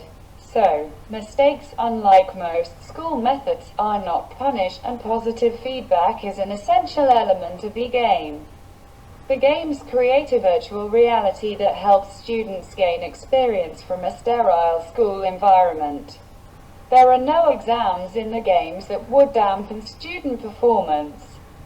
Games strengthen community communication in the classroom as they require greater activity and interaction on the part of both students and teachers. They help to develop independence. They help set short and long-term goals. Immediate feedback. Playfulness aims to increase student activity and learning motivation. Gamification can be applied in two ways. 1. Adding game elements to the taught content. 2. Filling the selected game with the curriculum. When the question of games and online games arises, their negatives, for example addictive effect, also come to the fore. Digital games can help develop social and cognitive skills, as these games often require team communication. Some games can directly or indirectly contribute to the development of important skills and abilities. The ability to solve a problem increases because games do not allow you to avoid obstacles or leave unresolved tasks. In the game, the player feels free, begins to believe in himself. identifies with the virtual hero and experiences missions. Thank you for your attention. Thank you, Yaroslav, for your courage to present. Yes, This is now my presentation, and I can. but you were very kind to outline, and we invite everybody, as you said, to develop and this topic during our hopefully next face-to-face meeting. I just know very well this community of for gamification and real games managed by David Watley. I think Alan, you know, Alan knows him. He quitted a bit us. They show interesting experience and practices, and they promote now series. You can register there and you can receive the information of the online webinars. We have some question, Yaroslav, to you in chat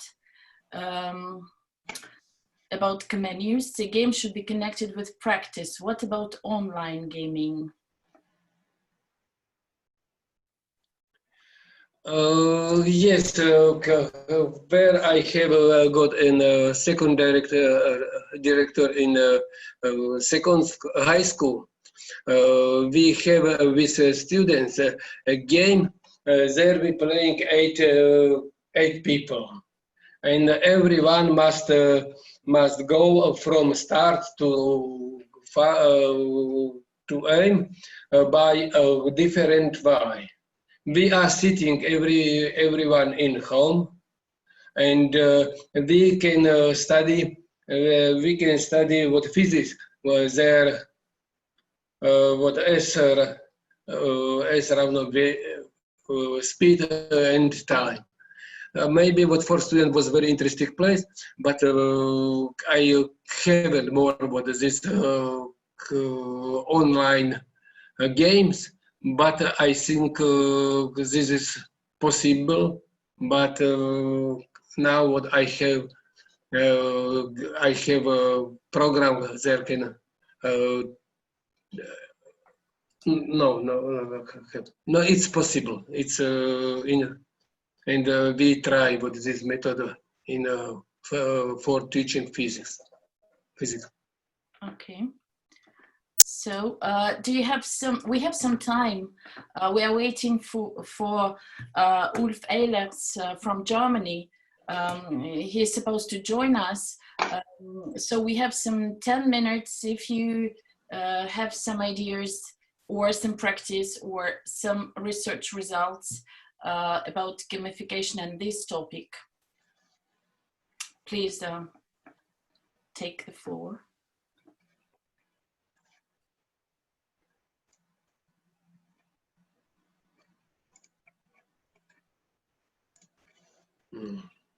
Griff, what about Canada and Canadian schools and games? Well, in the schools, games play an important role, both for intellectual development and for social animation. But the games used in learning are usually very low-level games. The kind that you can have an e-game, so you can go to a website and you can develop a game very quickly that helps students practice a particular thing, conjugations in French or something, and making that a game, or mathematics, making that a game. Very effective with younger children. The difficulty you get in with games is that once learners understand the scope of the game is no longer interesting. And that's why if you look at the games that are developed professionally, they always, as you progress through the game becomes more difficult, you master things. So we see more games used recreationally, I think, than educationally.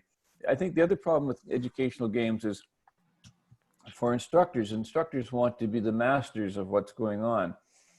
And they want to make sure that they have a really good idea of what's happening within that game or where it's going. If the instructor can't control the outcomes of the games or the operation of the game, then they are very uncomfortable using that game.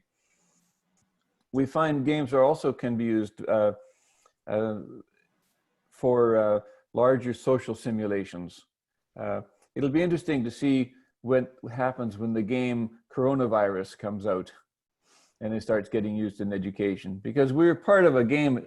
We are really part of a real game right now, a game of life, a game of death.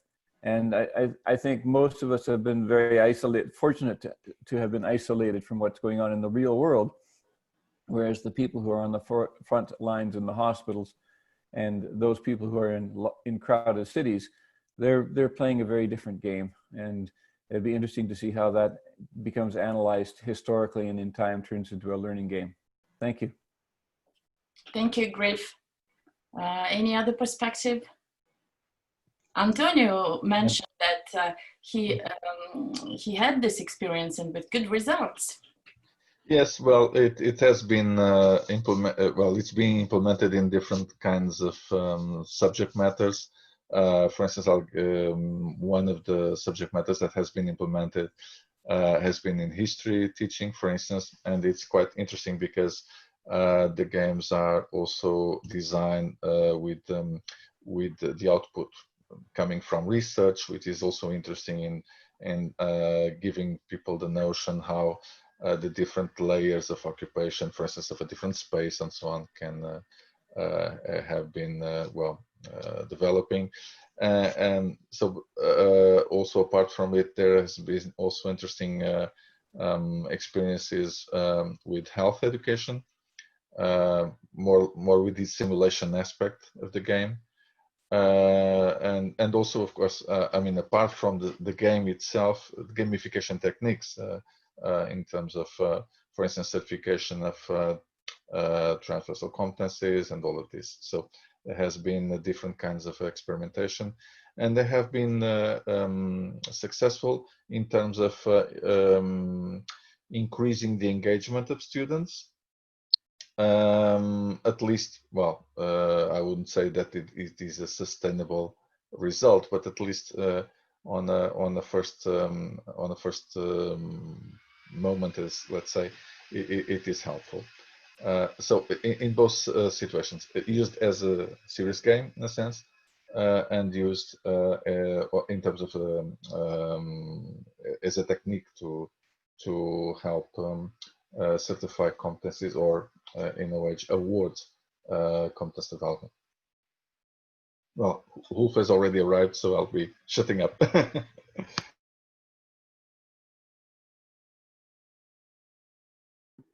Good morning, everybody.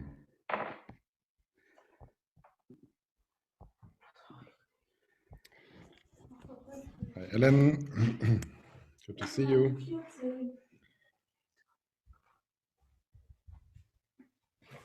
So then we thank Yaroslav and give the floor to Ulf. He will present his topic. So please share your screen with us, your presentation if you have. And we switch off ours.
Viertelstunde. Hello again. I think I had some problems with my internet connection, but now it should work. I changed to another internet connection. And I assume that I should start right away with my presentation now. I'm starting here my timer also, because I don't want to be too long. So I will give a very short introduction of myself as well, and then talk about the topic which I was invited. Thank you very much for the invitation on this note. It's about realities beyond COVID-19, future skills for future higher education. And I will start right away and introduce myself along my presentation. That is actually where I was walking yesterday evening. I was walking along this beach because I'm spending time at one of the northern islands of Germany currently. And that's also a reality of COVID-19 actually, that we have all switched to online teaching, online learning, digital communication. And this is what allows us actually to do that and to spend time on a nice island and walk along the beach in the evening or run this morning and then join you online where you are now from your countries and talk to you. And this is a very, very nice reality actually. And I think that's the task we have to see what we can take away after, in a way, having been in a state of shock when we all had to suddenly switch to online and digital means of communication and teaching. For me and my colleagues, that was quite a challenge actually, because we were not used to do that. We are actually a presential university, and we had to switch 35,000 students from one day to the other online, and 800 professors and more than 5,000 lecturers, part-time lecturers, which was quite a challenge. And it's not so much a technical challenge actually, but it is rather a challenge of thinking about how can we not just represent what we do offline in classroom, but how really can we take advantage? And I think that's when I talk to colleagues from other European universities or all over the world, that's the real challenge. And it's in a way a responsibility for us as the community of online learners and online teachers and online professionals, online teaching professionals, online educating professionals, because often too easy solutions, too easy learning designs are chosen, which turn out in a kind of a drawback experience, pushback experience, because students as well as teachers are starting to think, this is the secret behind online learning when we are streaming videos or when we are using the same transmissive learning or teaching model which we are using in class, often in universities online, then it's often a terrible experience. So the question, how can we really network students together? How can we create meaningful interaction, conversation? This is really the question of the day. And we need to hurry to show good practice and convince our decision makers and our colleagues to create a culture of future-looking, future-oriented online learning experiences. Myself, I have been in a situation where I came to the small state in Baden-Württemberg. You know that Germany has 16 states. It's a bit a funny situation because we are not such a big country space-wise. but we have still a federative system and 16 is, what we call Länder states. And when I came there and joined the university, which was just started back then, because the government of Baden-Württemberg was deciding to turn 8 professional academies into one new university. That was in 2010, and they were looking for a president's team which can do the organizational building and can start the university and govern the university for the first 6 years. And I joined this team as a vice president for academic affairs, and we really, in a spirit of start-up companies, built this university, which was from day one the biggest university in Baden-Württemberg, with more than 30,000 students and 800 lecturers and professors. And it is a dual university, so our students are all working in part-time and studying in part-time. That was quite an experiment. But when I came there, I was actually quite into online learning and e-learning. And I was trying to find a way to understand how actually can we convince our partners. We had a lot of partners. We have 6,000 what we call dual partners, which are industry companies, handicraft companies, corporate organizations, but also public organizations, hospitals, kindergartens, schools, and so on. So a lot of them. And here you can see Baden-Württemberg also. And I started to think, how can actually we create this collaboration between these two, actually, between these two actors, the scientific and the more, let's say, this corporate, this, so to speak, world of work, academia collaboration. And how can we specifically use this for making e-learning a better reality, you know, to really create an e-learning and online learning experience in which students are learning and studying online. And then when they go to their workplace, they continue this online experience, bridges, so to speak, these two workplaces, these two learning locations in a way. And that was the start. And we were quite lucky because in 2015, 5 years ago, I convinced the government that the minister was supporting us in doing an experiment.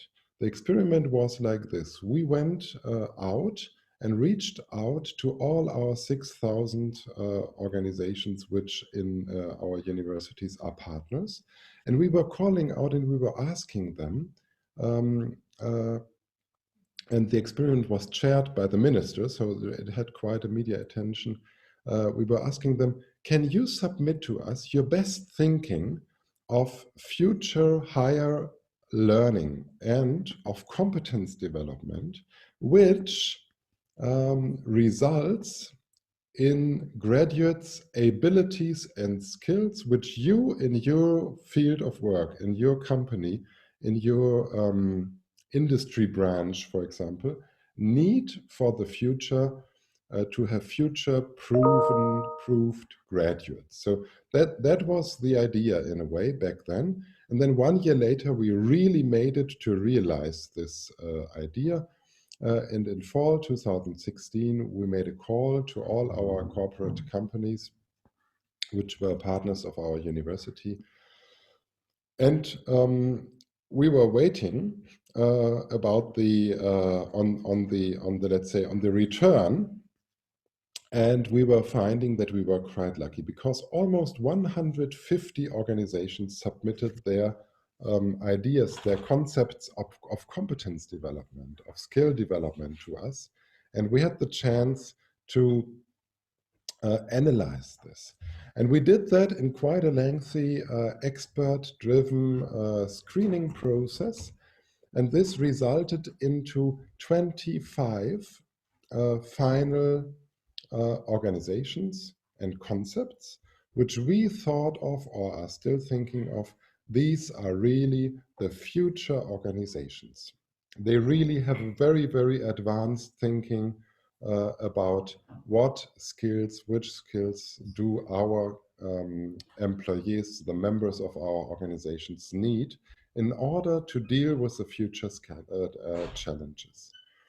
And one thing which was equal and common to all of them was that they were all talking about this concept, and this is the concept of emergence. We went into these companies and we did interviews, in-depth interviews with the HR responsibilities and the CEOs, and we were asking them about what do you think are actually those skills which your members, the members of your organizations need for dealing with future challenges. And that's why this research is so relevant to the COVID situation today, because future skills are those skills which are actually in this situation needed in order to deal with the unforeseen. 3 months back, nobody of us had thought that we would face this global situation we are in now, a global threat, and it's really a threat to our economies.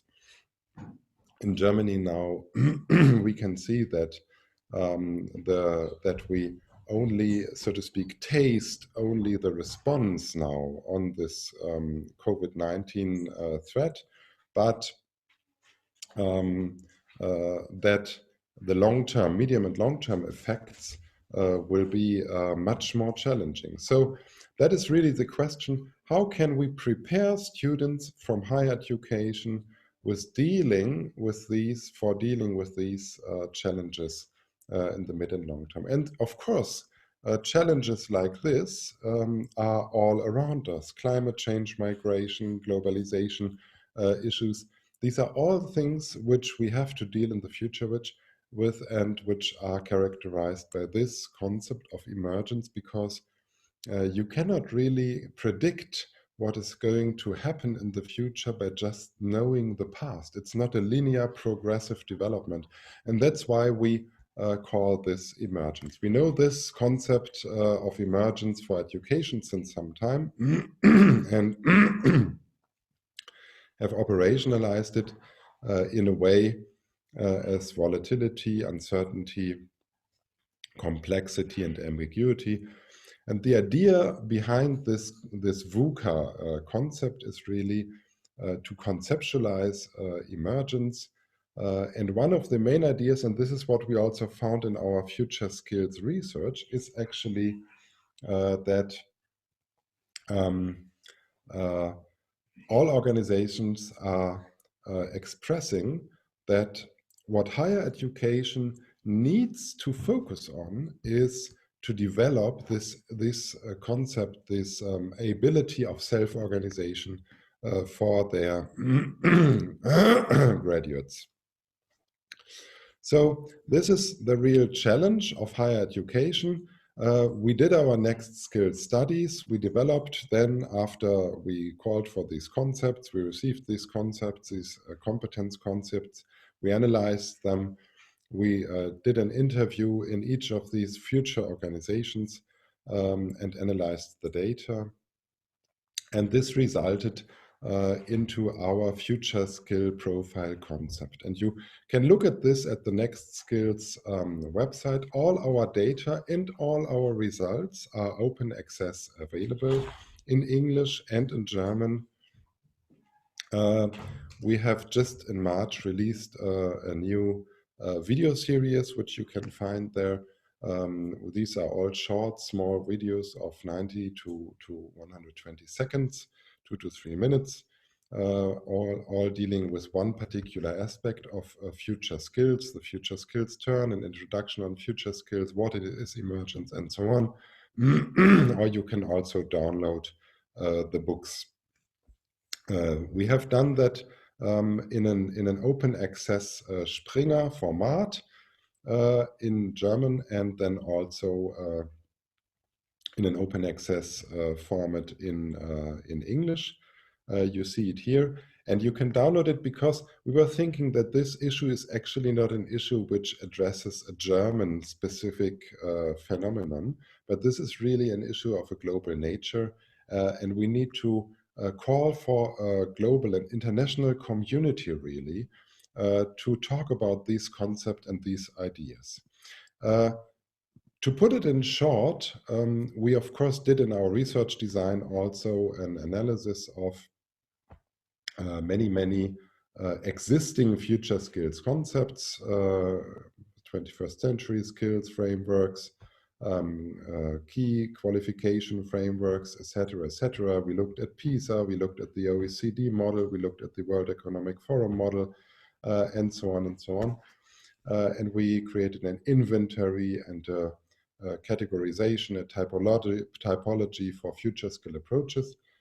And we found that there are many out there, actually, also regional ones, and the Canadian, for example, have a national one as well, future skills approach.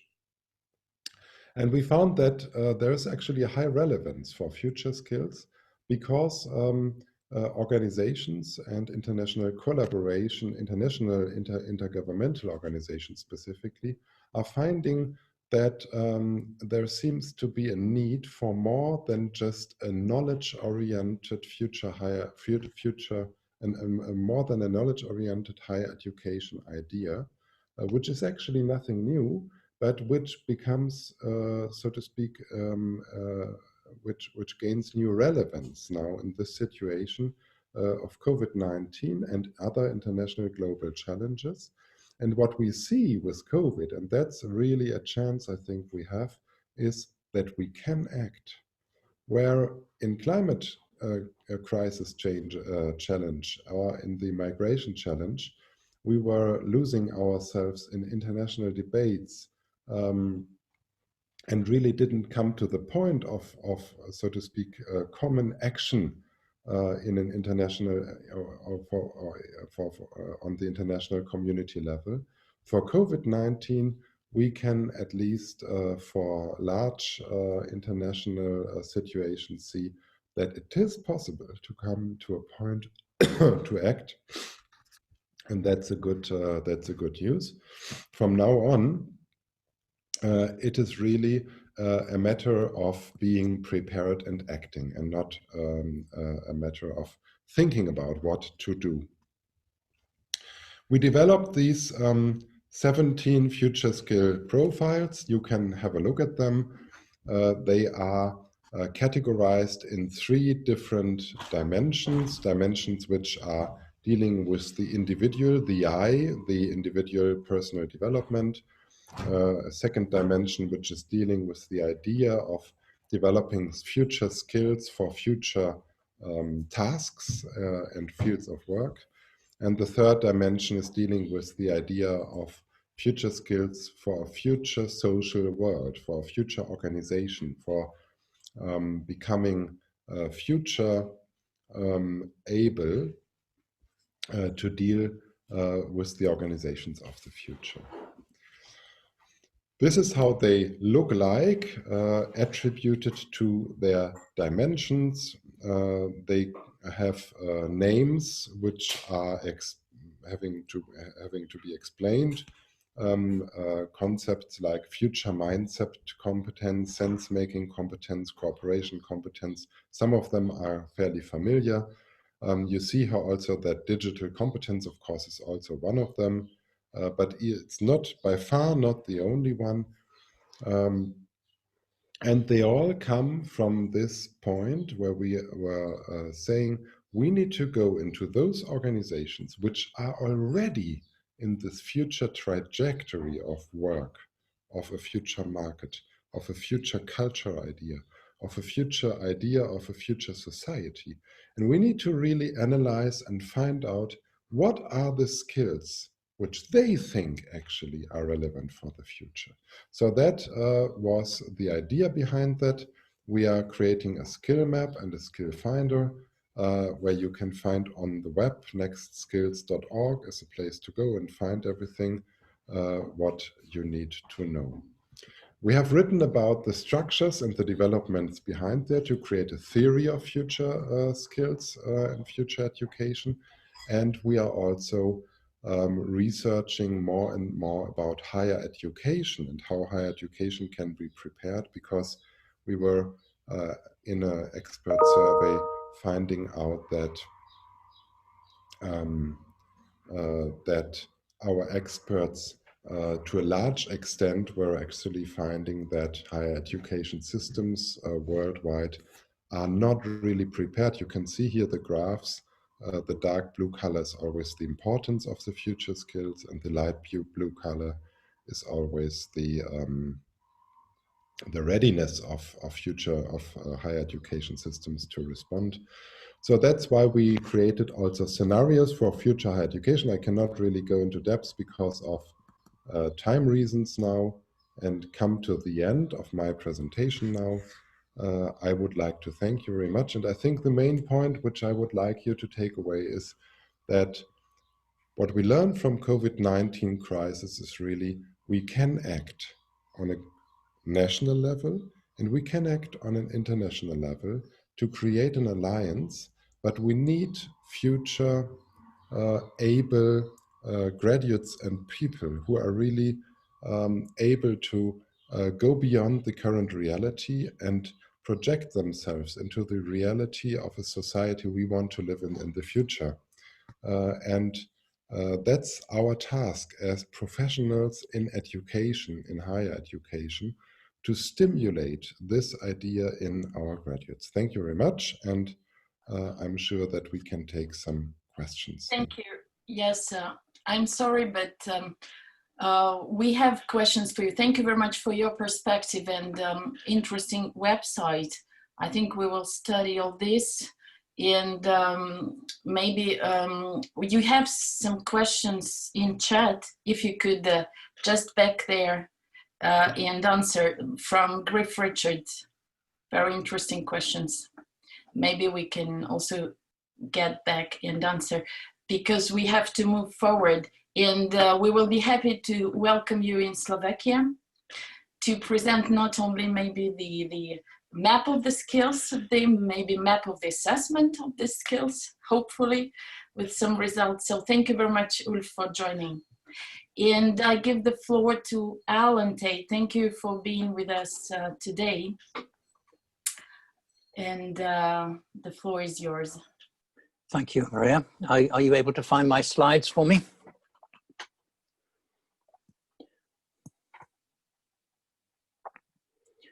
So just while my slides are coming, I'll say what a great pleasure it is to be with you all in this network. It's a new network to me, and an absolutely fascinating one, linking parts of the world which are not linked often enough. And the theme of my contribution is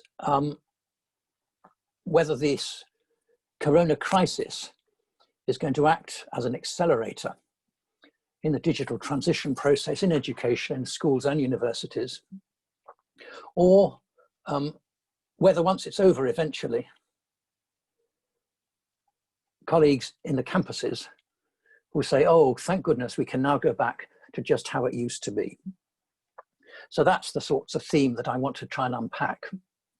And in terms of who is in this conversation, I'm guessing that there'll be quite a lot of online professionals in one way and another, but I hope very much there are some colleagues who have not chosen to go online over the last 3 months, but who've been pushed online because of the crisis.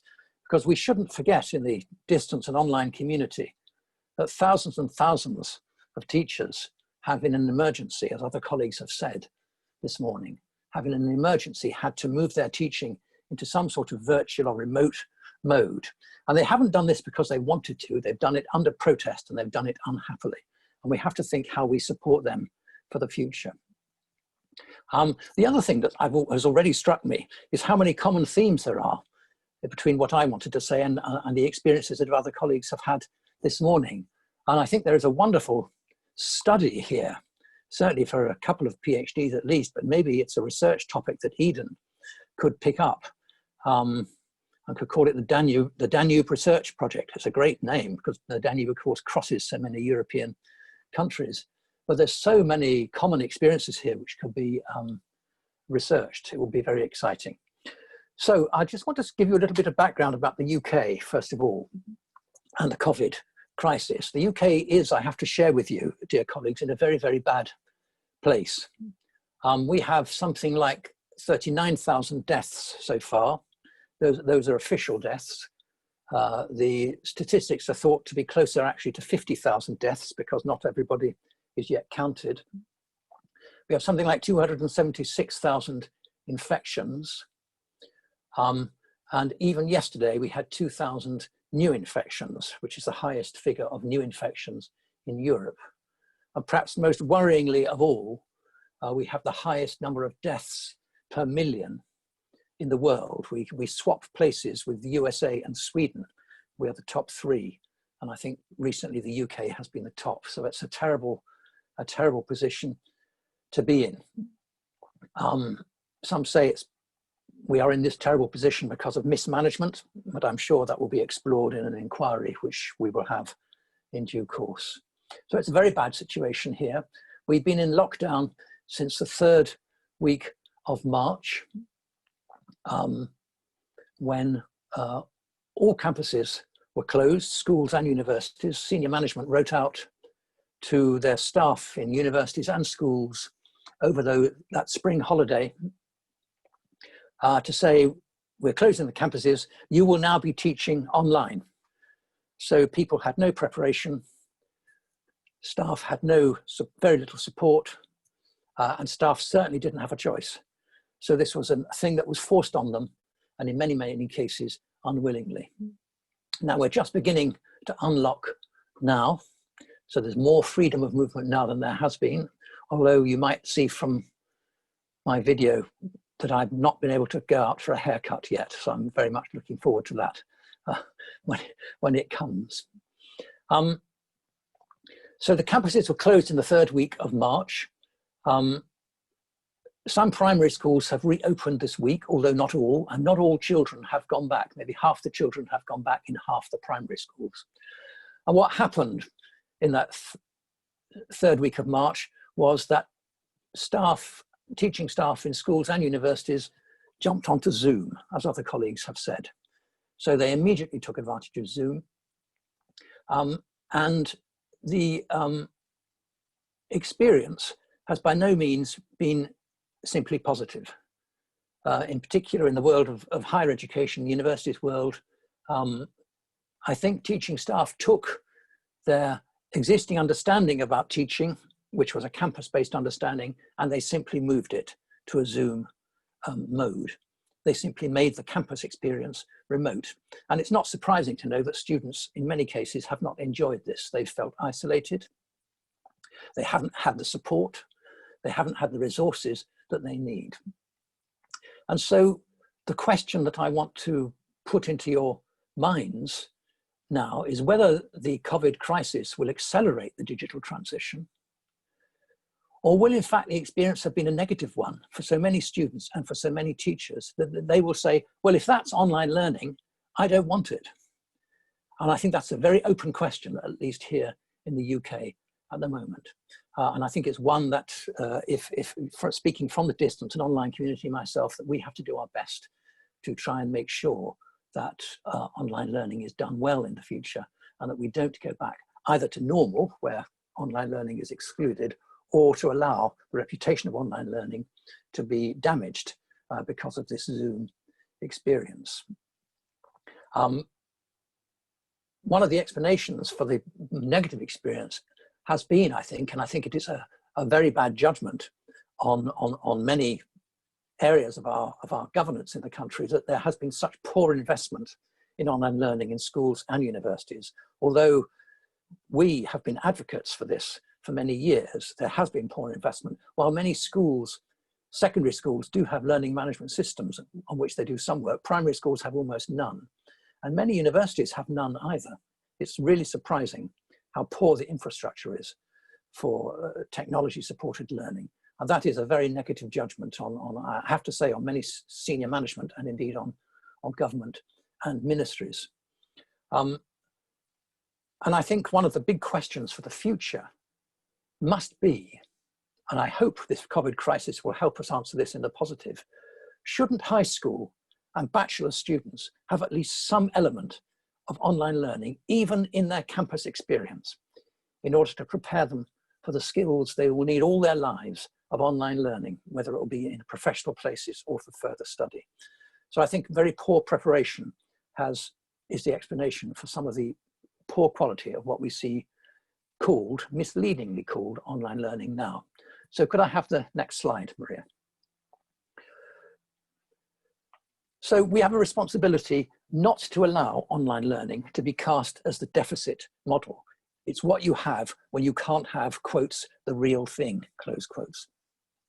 Because quality, and we're talking about quality and the reputation of quality, quality issues, quality problems are not only a problem for online learning. There is, of course, poor quality online learning. There's no doubt about that. Many of us have seen it.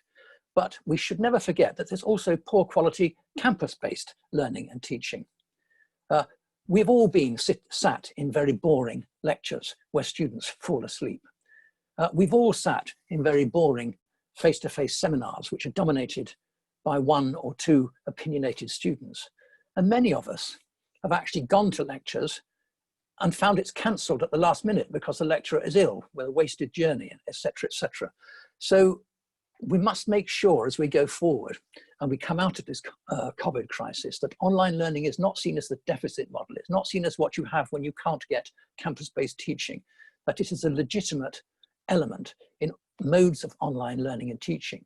And my ambition would be, and I hope it's an ambition that we would share, is that this COVID crisis would allow online learning to be seen as a necessary element of the learning and teaching experience of all students, that students should not leave university, for example, even campus-based universities, without having some experience of online learning, because they will need it for the rest of their lives. Next slide, please, Maria. So one of the problems, I think, and perhaps it's the central problem, has been how online learning has been misconceived, has not been prepared for. And what we have, and it sounds as if it's what we have across the whole of Europe, and including Western Canada, is that people have mistaken online learning for Zoom video conferencing. Now, that's entirely forgivable and excusable in many ways. Colleagues had no experience, they had no support, they had no training, they had no professional development, and they had no infrastructure to deliver high quality online learning.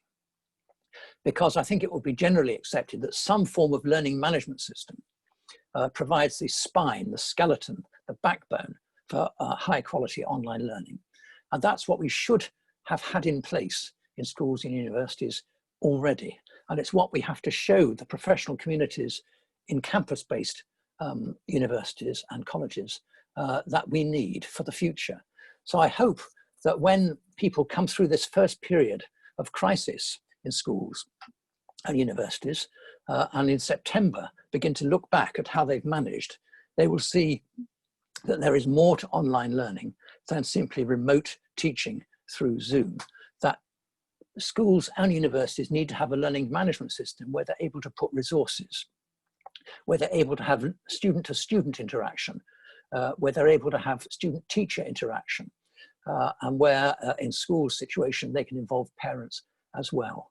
So this is an absolutely crucial element of making a creative and a positive use of this crisis, that we move forward to have learning management systems or some similar approach, supplanting Zoom, valuable though Zoom has been in a crisis. Next slide, please, Maria. And we're helped in this because we have a social practice of online interaction happening informally outside schools and universities, which we largely ignore in campus-based education. Our young people, and indeed adults more widely, are interacting online all the time. If you get onto a bus or a train, or you sit in an airport, you no longer talk to each other. Everybody is looking at a screen of one sort or another. And what are people doing there? Well, they are learning informally. They're finding out about things, they're exploring, they're asking questions, they're looking for information, they're talking to their friends, they're talking to their colleagues, they're working online in an informal way. And so this widespread social practice is actually something that should be used and capitalized on campuses and not ignored, as is so often the case. So we have a very positive building block as we take online learning into the campuses and out of the ghetto of the online and distance learning practice where it's been so far. Next slide, please, Maria. And one of the things I think we have to say as advocates for online and distance learning is that there are huge benefits in including online learning within campus-based education. So nobody is suggesting that the campuses should not reopen.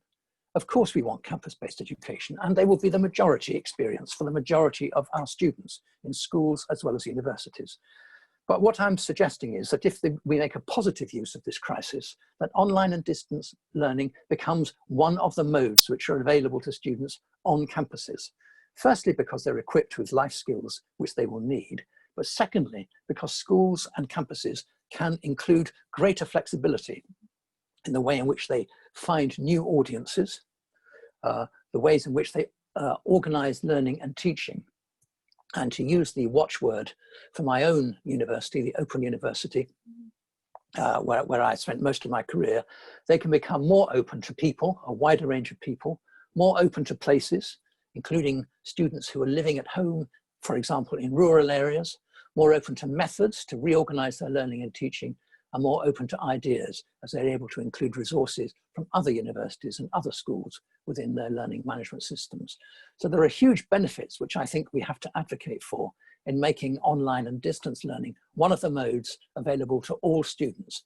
So I would advocate for no student being able to leave high school or a bachelor's degree without having some small experience of online learning to equip them for the rest of their lives. They will need it in their personal lives and in their professional lives for the future. So if I can move to my last slide, Maria. So what I would say to colleagues who have been forced and pushed into using Zoom because the campus is closed, don't look back. Don't look back like Orpheus, who tried to bring his dead wife out of the Greek underworld. He looked back and he lost her forever. Don't look back and say, let's go back to normal. Look forward. Look forward to saying we have learned from this, and we've learned some really positive things about how we can support students online and how we can bring that informal practice of online learning, which is happening with our students. We can bring that onto the campus and use it fruitfully. Or at least if you do look back, only look back to evaluate would be my suggestion. So Maria, that's the contribution I wanted to make for today, and I'd be happy to respond to questions. Thank you very much, Alan. Any questions to Alan regarding his presentation? I think, Alan, you started already our panel discussion because the first question was what are the lessons learned positive, but maybe we can have some questions to Alan. And while I am looking for some question, I invite Josep, Griff, Ulf, Vladimir, Antonio to join our panel discussion, to switch on their microphones. And I think we are thinking over, Alan, your conclusions. So it was a nice conclusion for our discussion. And I think, again, everybody, because today I think it was a precious moment because we had so different perspectives from different countries, but they're all different. They were not at all different. And we found very many common problems. So, and the first question, as I said, from panel discussion was the lessons learned. And Alan stressed this thing on positive experience, taking positive experience. And what do you think? Can you please conclude in 4 sentences? What are the lessons learned from this situation when distance education was no more a choice, it was a necessity, and what we would do next? So, Josep, are you with us? Because Josep is from Spain, And I wanted to ask, we have a question to Alan, that maybe Alan, you can get back to chat, if you please, about the role of formative assessment. So Grifa, you were the first to speak. Well, I was just looking for something called a pencil. I don't know if any of you remember a pencil, because now that I have found a pencil, I realize I don't have any paper, and I wanted to write down some ideas to answer your question. But I think that there's a couple of things. First of all, I think that given the technology infrastructure that was there was a response, and a great many academics and teachers throughout the system, from the loftiest university to the lowest kindergarten teacher, a lot of people had the willingness to get on board and make something happen and do a good job of it. And I think that we should congratulate ourselves and those people for their efforts, because it is better than doing nothing. The second observation is had we done nothing, somebody else would have done something. And I'm thinking of the instance in Quebec where the teachers union decided that they would not cooperate with online learning. It wasn't part of their responsibility. Well, it might not have been part of their job responsibility, but I think there would be a backlash, because people will say they had a social responsibility to participate. But the teachers chose not to participate, but one teacher did. And one teacher went out and went online 6 hours a day to deliver things. So I think that it's a question, it boils down to a question of leadership. If we take the leadership, there's an opportunity. But if we sit back and wait for somebody to do nothing, somebody else will fill this void. So I don't want to take too much time, but there's my 2 cents. Mm. Thank you.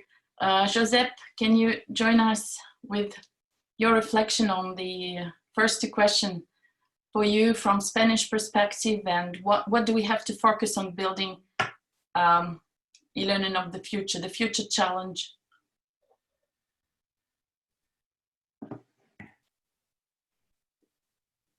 We don't hear you, we don't hear you. I'm sorry, yes. Okay, sorry about that. Thank you very much for this opportunity.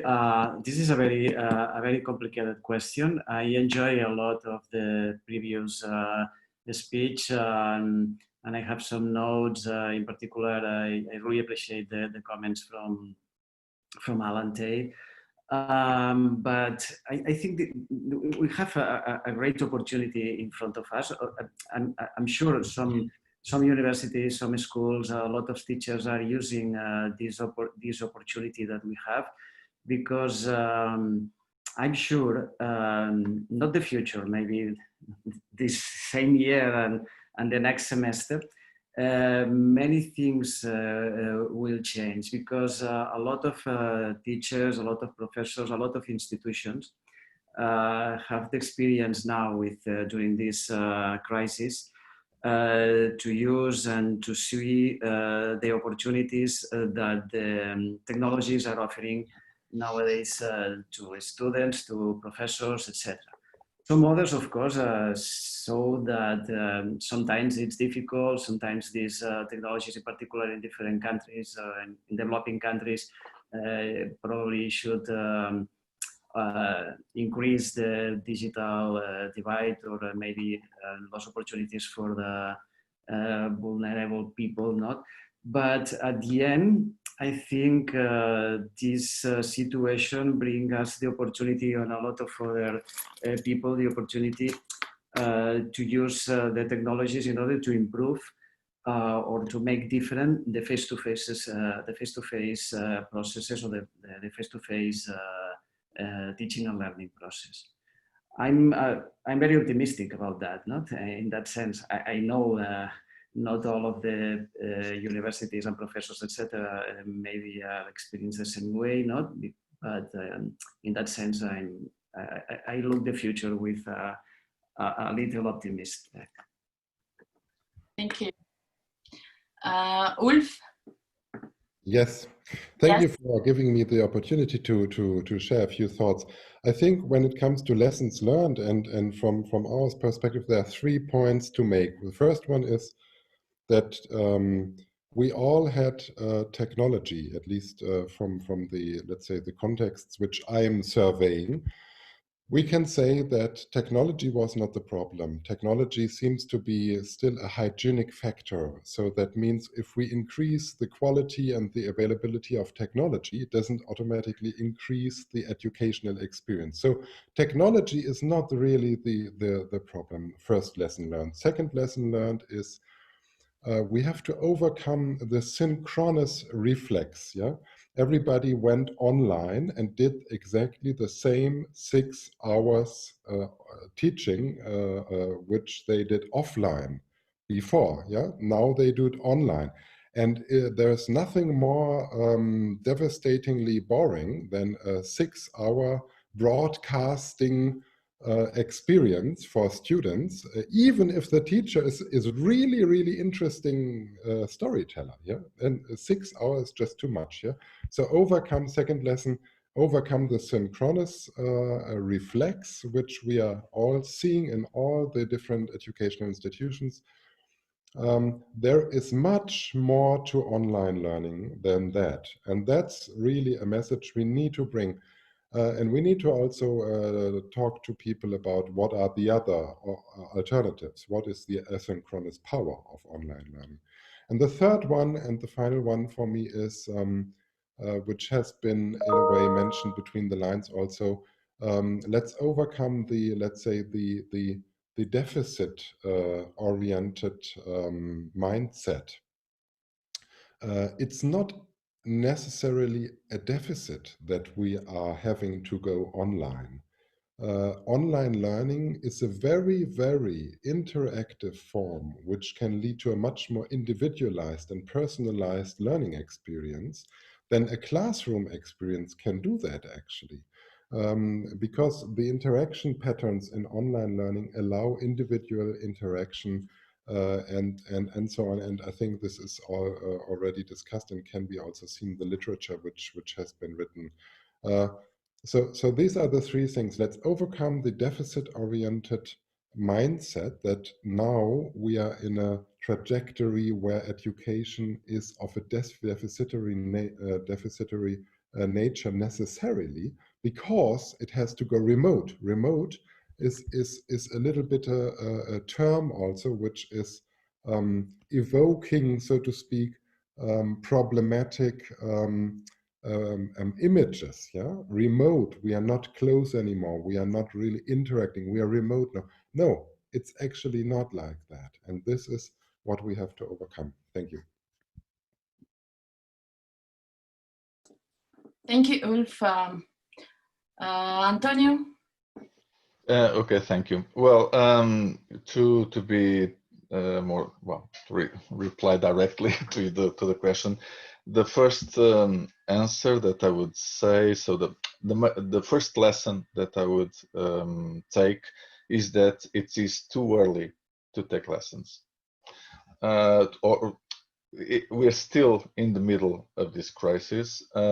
We have already some idea of what has happened, what is happening, but it's still a little bit too early to have conclusions drawn from this. Second, lesson learned is that we have to also be careful in how to analyze, conduct the analysis of what is happening. I'll give you an example. One of the first set of articles that was published in Portugal following the experience by experts, education experts from the University of Coimbra, so people who are actually reputed, was something of the sort: distance learning or distance education increases social divide, or is an obstacle to social inclusion, which is ludicrous from our perspective. But we have to understand that our perspective is not exactly everyone's perspective. So as Ellen has already pointed out, these experiences not just being the subject of analysis of, well, the expert field, but by everyone. And of course, they look at it using their own prejudice, but their own lack of experience, their own also own lack of knowledge of the research. And so we have to understand that this is also having an impact on how people actually understand the experience. So one important conclusion as well is that the field has increased dramatically, and it's not just being the subject of expertise or research-based expertise, but everyone has an opinion. There are already 10 million experts in Portugal on distance education because we have the population of 10 million, and everyone has an opinion. Everyone says a lot of nonsense, but they're entitled to it, and they're the majority. And of course, their opinion is also creating, generating a public, trends in public opinion regarding the reception of this experience. And we have to take that in consideration. So I'd say that also an important thing that will come out of this is the widening of the field, and the widening also of the research community. A lot of new researchers is coming to the field because they are now also researching on distance education and online education. And this will generate a lot of interest, a lot of information, a lot of data, and this is also important. It has already been said that an important remark as well is that apparently most of the preparation that has been conducted before has basically proven to be inefficient. So all the money that was invested apparently was not invested in the best way. We have invested a lot of infrastructure, but apparently it was not enough. We have invested a lot in teacher training, but apparently not in the best way. So this has to be redesigned and rethink. Also, not to take too much time, I think that we should also look at this and conclude that research effort has to be conducted in the direction of developing models for online learning which are less work intensive and that are more collaborative, even more collaborative than they already are. Of course, there is also a cultural perception that is linked with the platforms that are available. We cannot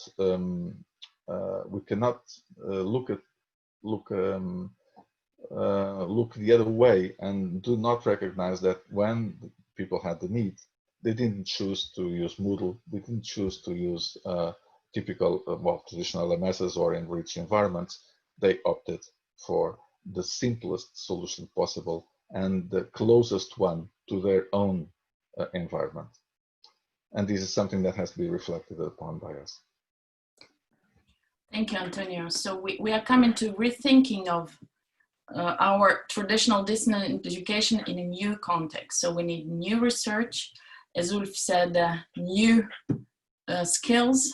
Yeah, we are rethinking, and research is the key issues. Yes, totally. And Maria, if I can just add, also rethink regulation.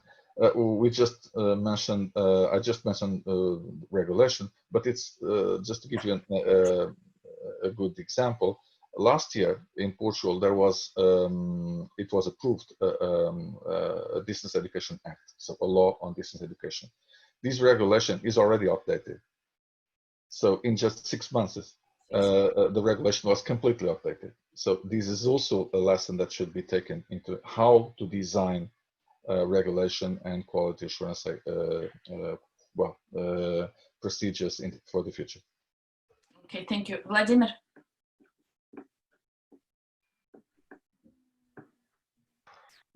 Well, I have two conclusions.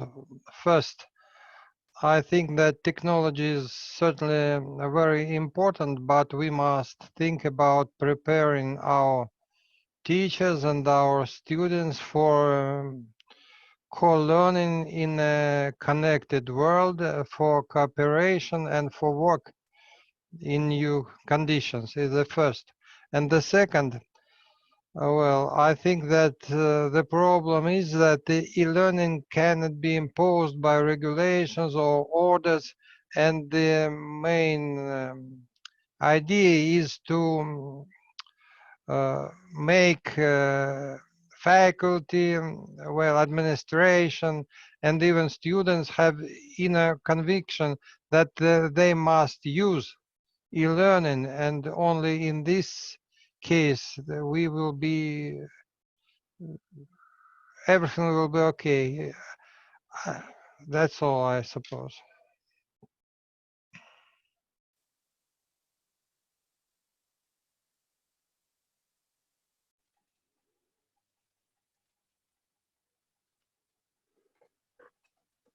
Maria, may I contribute? Yes, of course. So coming back to the question of lessons learned, Antonio's words are very wise. It's a little bit premature to say we know what the lessons are, but there are three areas where I think we could posit priorities at least.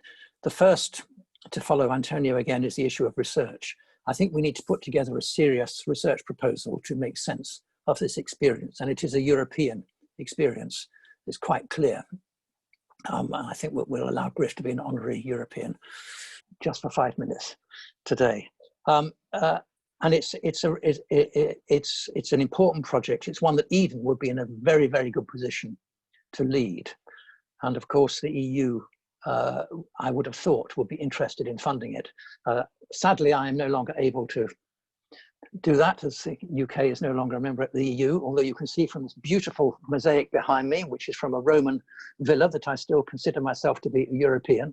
But that's go back by the board. So I think a research proposal should be worked out soon and taken to relevant funding bodies, and Eden would be a very good body to do that. The second priority, I would say, would be professional development, and I think the distance and online learning community is in a good position to make some big offers to campus-based colleagues. We would have to do so with modesty. We'd have to find the right language to use it so that it didn't seem as if we were trying to diminish their professional capacity, but to enhance it. But there is a huge need for professional development in the field of distance and online learning for campuses. So the old world of online learning in one place and campus learning in another place is finally dying. And we have learning and teaching taking places, which is technology supported. We have a big contribution to make to that. And lastly, I think, and this is something which we have to take up politically, I think, is the issue of digital inclusion. Because digital inclusion has failed. And the UK is a very rich country, but it is a very unequal country. So our statistics are that we still have something like 2 million adults who do not have access to the internet. 2 million adults who don't have access. And of our children, many children come from families where there is no laptop and where there is no space to study. So we have the question of infrastructure and financial access and cost. So we have a big issue for digital inclusion. And this surely now, we've been talking about this with governments for years and years, of course, but this surely now is time for another big political push to say to governments, we have to do more about digital inclusion at this stage.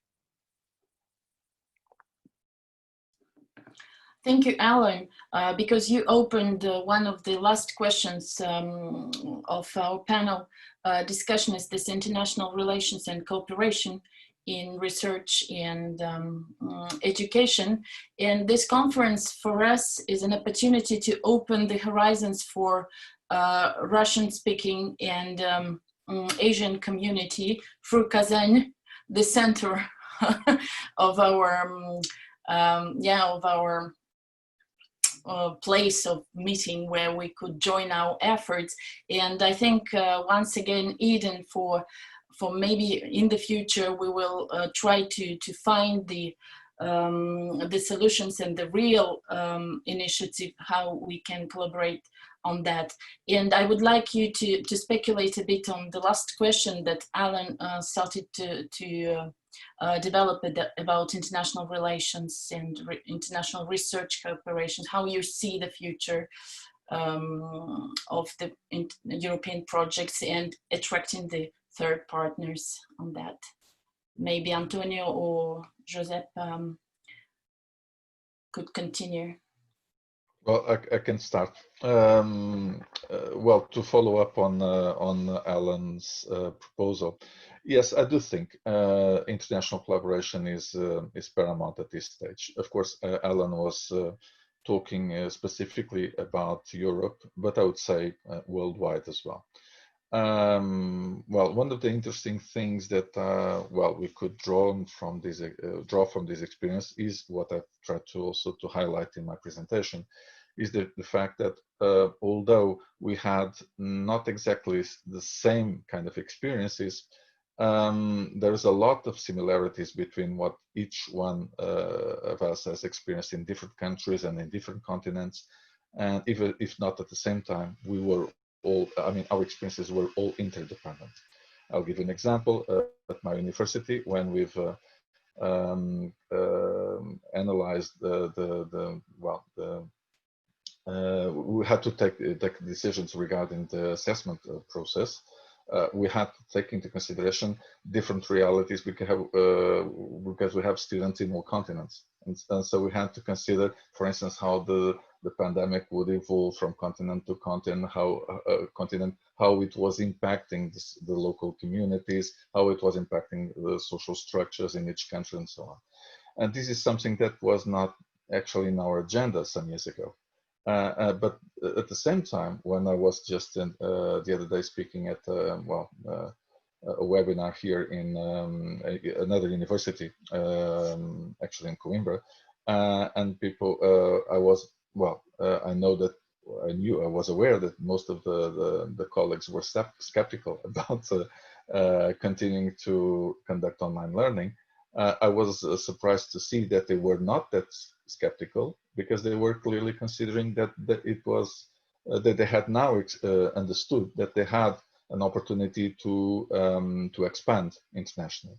So this internationalization of the student populations or the universities outreach, but on the other hand, the fact that we're all experiencing similar things, that we are interdependent in some ways, that we can cooperate and exchange not just experiences but resources and all of this, it has become really important. Even the supports initiatives that had been conducted in each of the countries were also benefiting from international collaboration. And the fact that researchers and experts from one country were also helping teachers from other countries and so on. I was making webinars almost daily in Brazil or in Peru or whatever. So this kind of environment, it was much in a sense the pandemic was a driver to make it more clear how our work environment is international. And in that sense, of course, the research now has to be conducted also in an international basis. And of course, Alan was mentioning the importance of the European Commission in supporting these initiatives. But well, this is just an example. We have to conduct international collaboration, because we are actually working together and learning together and researching together. Thank you, Antonio. Josep, I give the floor to you. I would like just to add a few things. Not that I totally agree with Antonio, but my experience during these last 2-3 months is that international relations, international cooperation, international networks are growing and emerging a lot. Because I think it's important, these international relations or these networks allow us the opportunity to share experiences and also to benchmark our experiences in different contexts. And this is something that is happening now, and it's very interesting to see and also to participate, because of course, before the crisis, before the pandemic, many others, international networks, etc., exist. But it seems now some people saw that it's very useful to be there. It's very useful to share this experience because you can learn from others and, of course, from different contexts.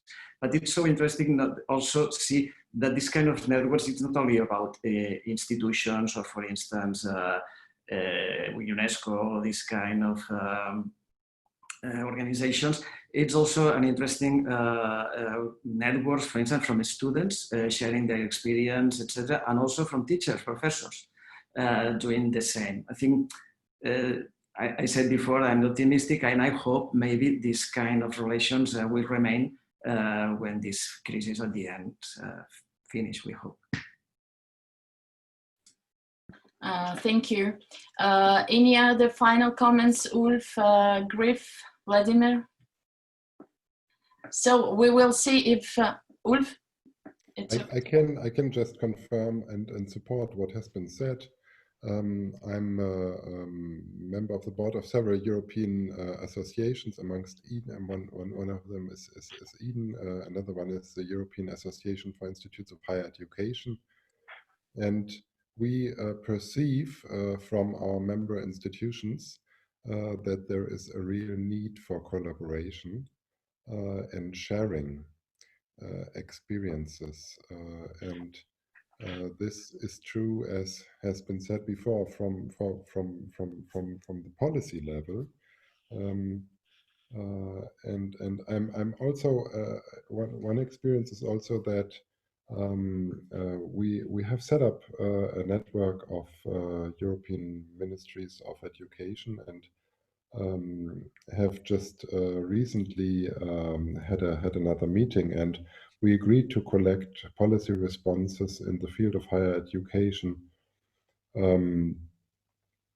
emergency reactions, so to speak, from all European countries, and we have made a call to ministries and are now receiving more and more of their, let's say, emergency legislation, and that's going from opening assessment regimes to new funding regimes, to procurement regimes, which are all aimed somehow to put institutions into the position to react in a faster way in the public field. But one thing which we can see there as well is that those countries which have strong interinstitutional networks in place, for example, Ireland is a good example for that, which has a strong interinstitutional national network of higher education institutions for digitalization in place, that these are actually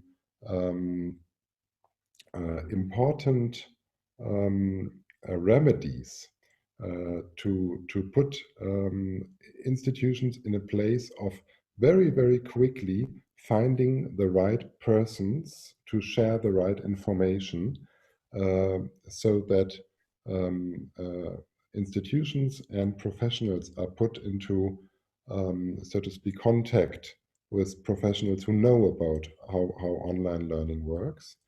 And on a European level, we are still in quite a weak position there, and that has been addressed, and on an international level even more so. That's why institutions like Eden and other European stakeholder institutions are important, and have a very, very important role to play there. That's not just true on a policy level, like I said in the beginning, but it's also true on level of practice and pragmatics to share solutions. Thank you, Ulf. Griff, Vladimir, any final comments, Griff? Well, the thing that I was thinking of is that we're sort of very happy in general with all the things that we were able to do with this medium during emergency times. But I'm also thinking of all the things that we were not able to do. I know, for example, science education. suffered a lot, because the ability to have hands-on and do hands-on science and have experiments and have access to specialized equipment was one of those things that sort of got left behind. You know, the priorities went to math and language arts. I think we have to make sure that the idea of distance education is greater than simply sitting in front of a Zoom and giving a lecture. And I think that's going to be a challenge now to get a new vision, I should say, of distance learning in front of people and show that it is capable of doing other things. I think there's a challenge there. Thank you. And thank you very much again for this, for your conclusion and ideas. I would like to invite the participants. Can I just add a comment? To add a comment to Griff's, well, to make a remark on Griff's comment, because it's interesting because, well, my experience is not exactly the same as Griff in that sense. I agree with mostly with the science education, but for instance, regarding medical education, so in terms of medicine, sorry, in medical education, there was a clear capability of keeping the system going online, which was something really amazing. This is something that 10 years ago we would not imagine possible. And so there were some advances, clear advances in some of these fields, and even in science education as well, with some remote labs and all of these as well. Just this short comment. It's okay. Yeah, thank you, Antonio. Does anybody like to raise the hands from the audience? We would like to have your feedback or comments. Vladimir, can you just, if somebody, but we had some comments in chat with thanks for this excellent session, very relevant.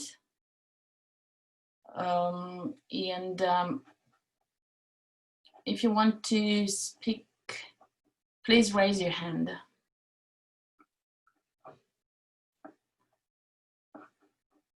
And if not, you can write in chat. And I would like to invite Yaroslav as the our principal organizer for the final conclusion. And I hope see you all in Bratislava in October to continue our discussions and talks. Thanks. Yaroslav, to you. Dear colleague, I am very glad to meet you in this conference. I think that all people speaking very well about this crisis situation, about news in education systems by information technology. Bratislava is very beautiful town. Bratislava, welcome to all the we are in this conference. In October is a very good time for meeting in Bratislava. We have a good river, we have a good mountain, we have a very good people. They're all welcome in Bratislava. I send you 2 websites. You can see that Bratislava is very nice. You can see that international cooperation with Kazan is very strong. And I think that it will not only Bratislava and Kazan, but all the people they're speaking in this conference. This is starting for cooperation. Danube join more countries in Europe. And I think that the Danube will continue all people in beautiful small country, Slovakia. Thank See, you, Yaroslav. all Yeah. welcome. We hope it will all be arranged by October, and we'll start. We will share the link with the conference with all the participants and the people who were registered today. And have a nice day. Hope to see you soon. And we wait for the Russian speaking session that will start in 2 hours, I think. Yes, Russian time, 2:45, 2:45 European time. Bye-bye. Thank you for your contributions. Bye-bye. Bye-bye.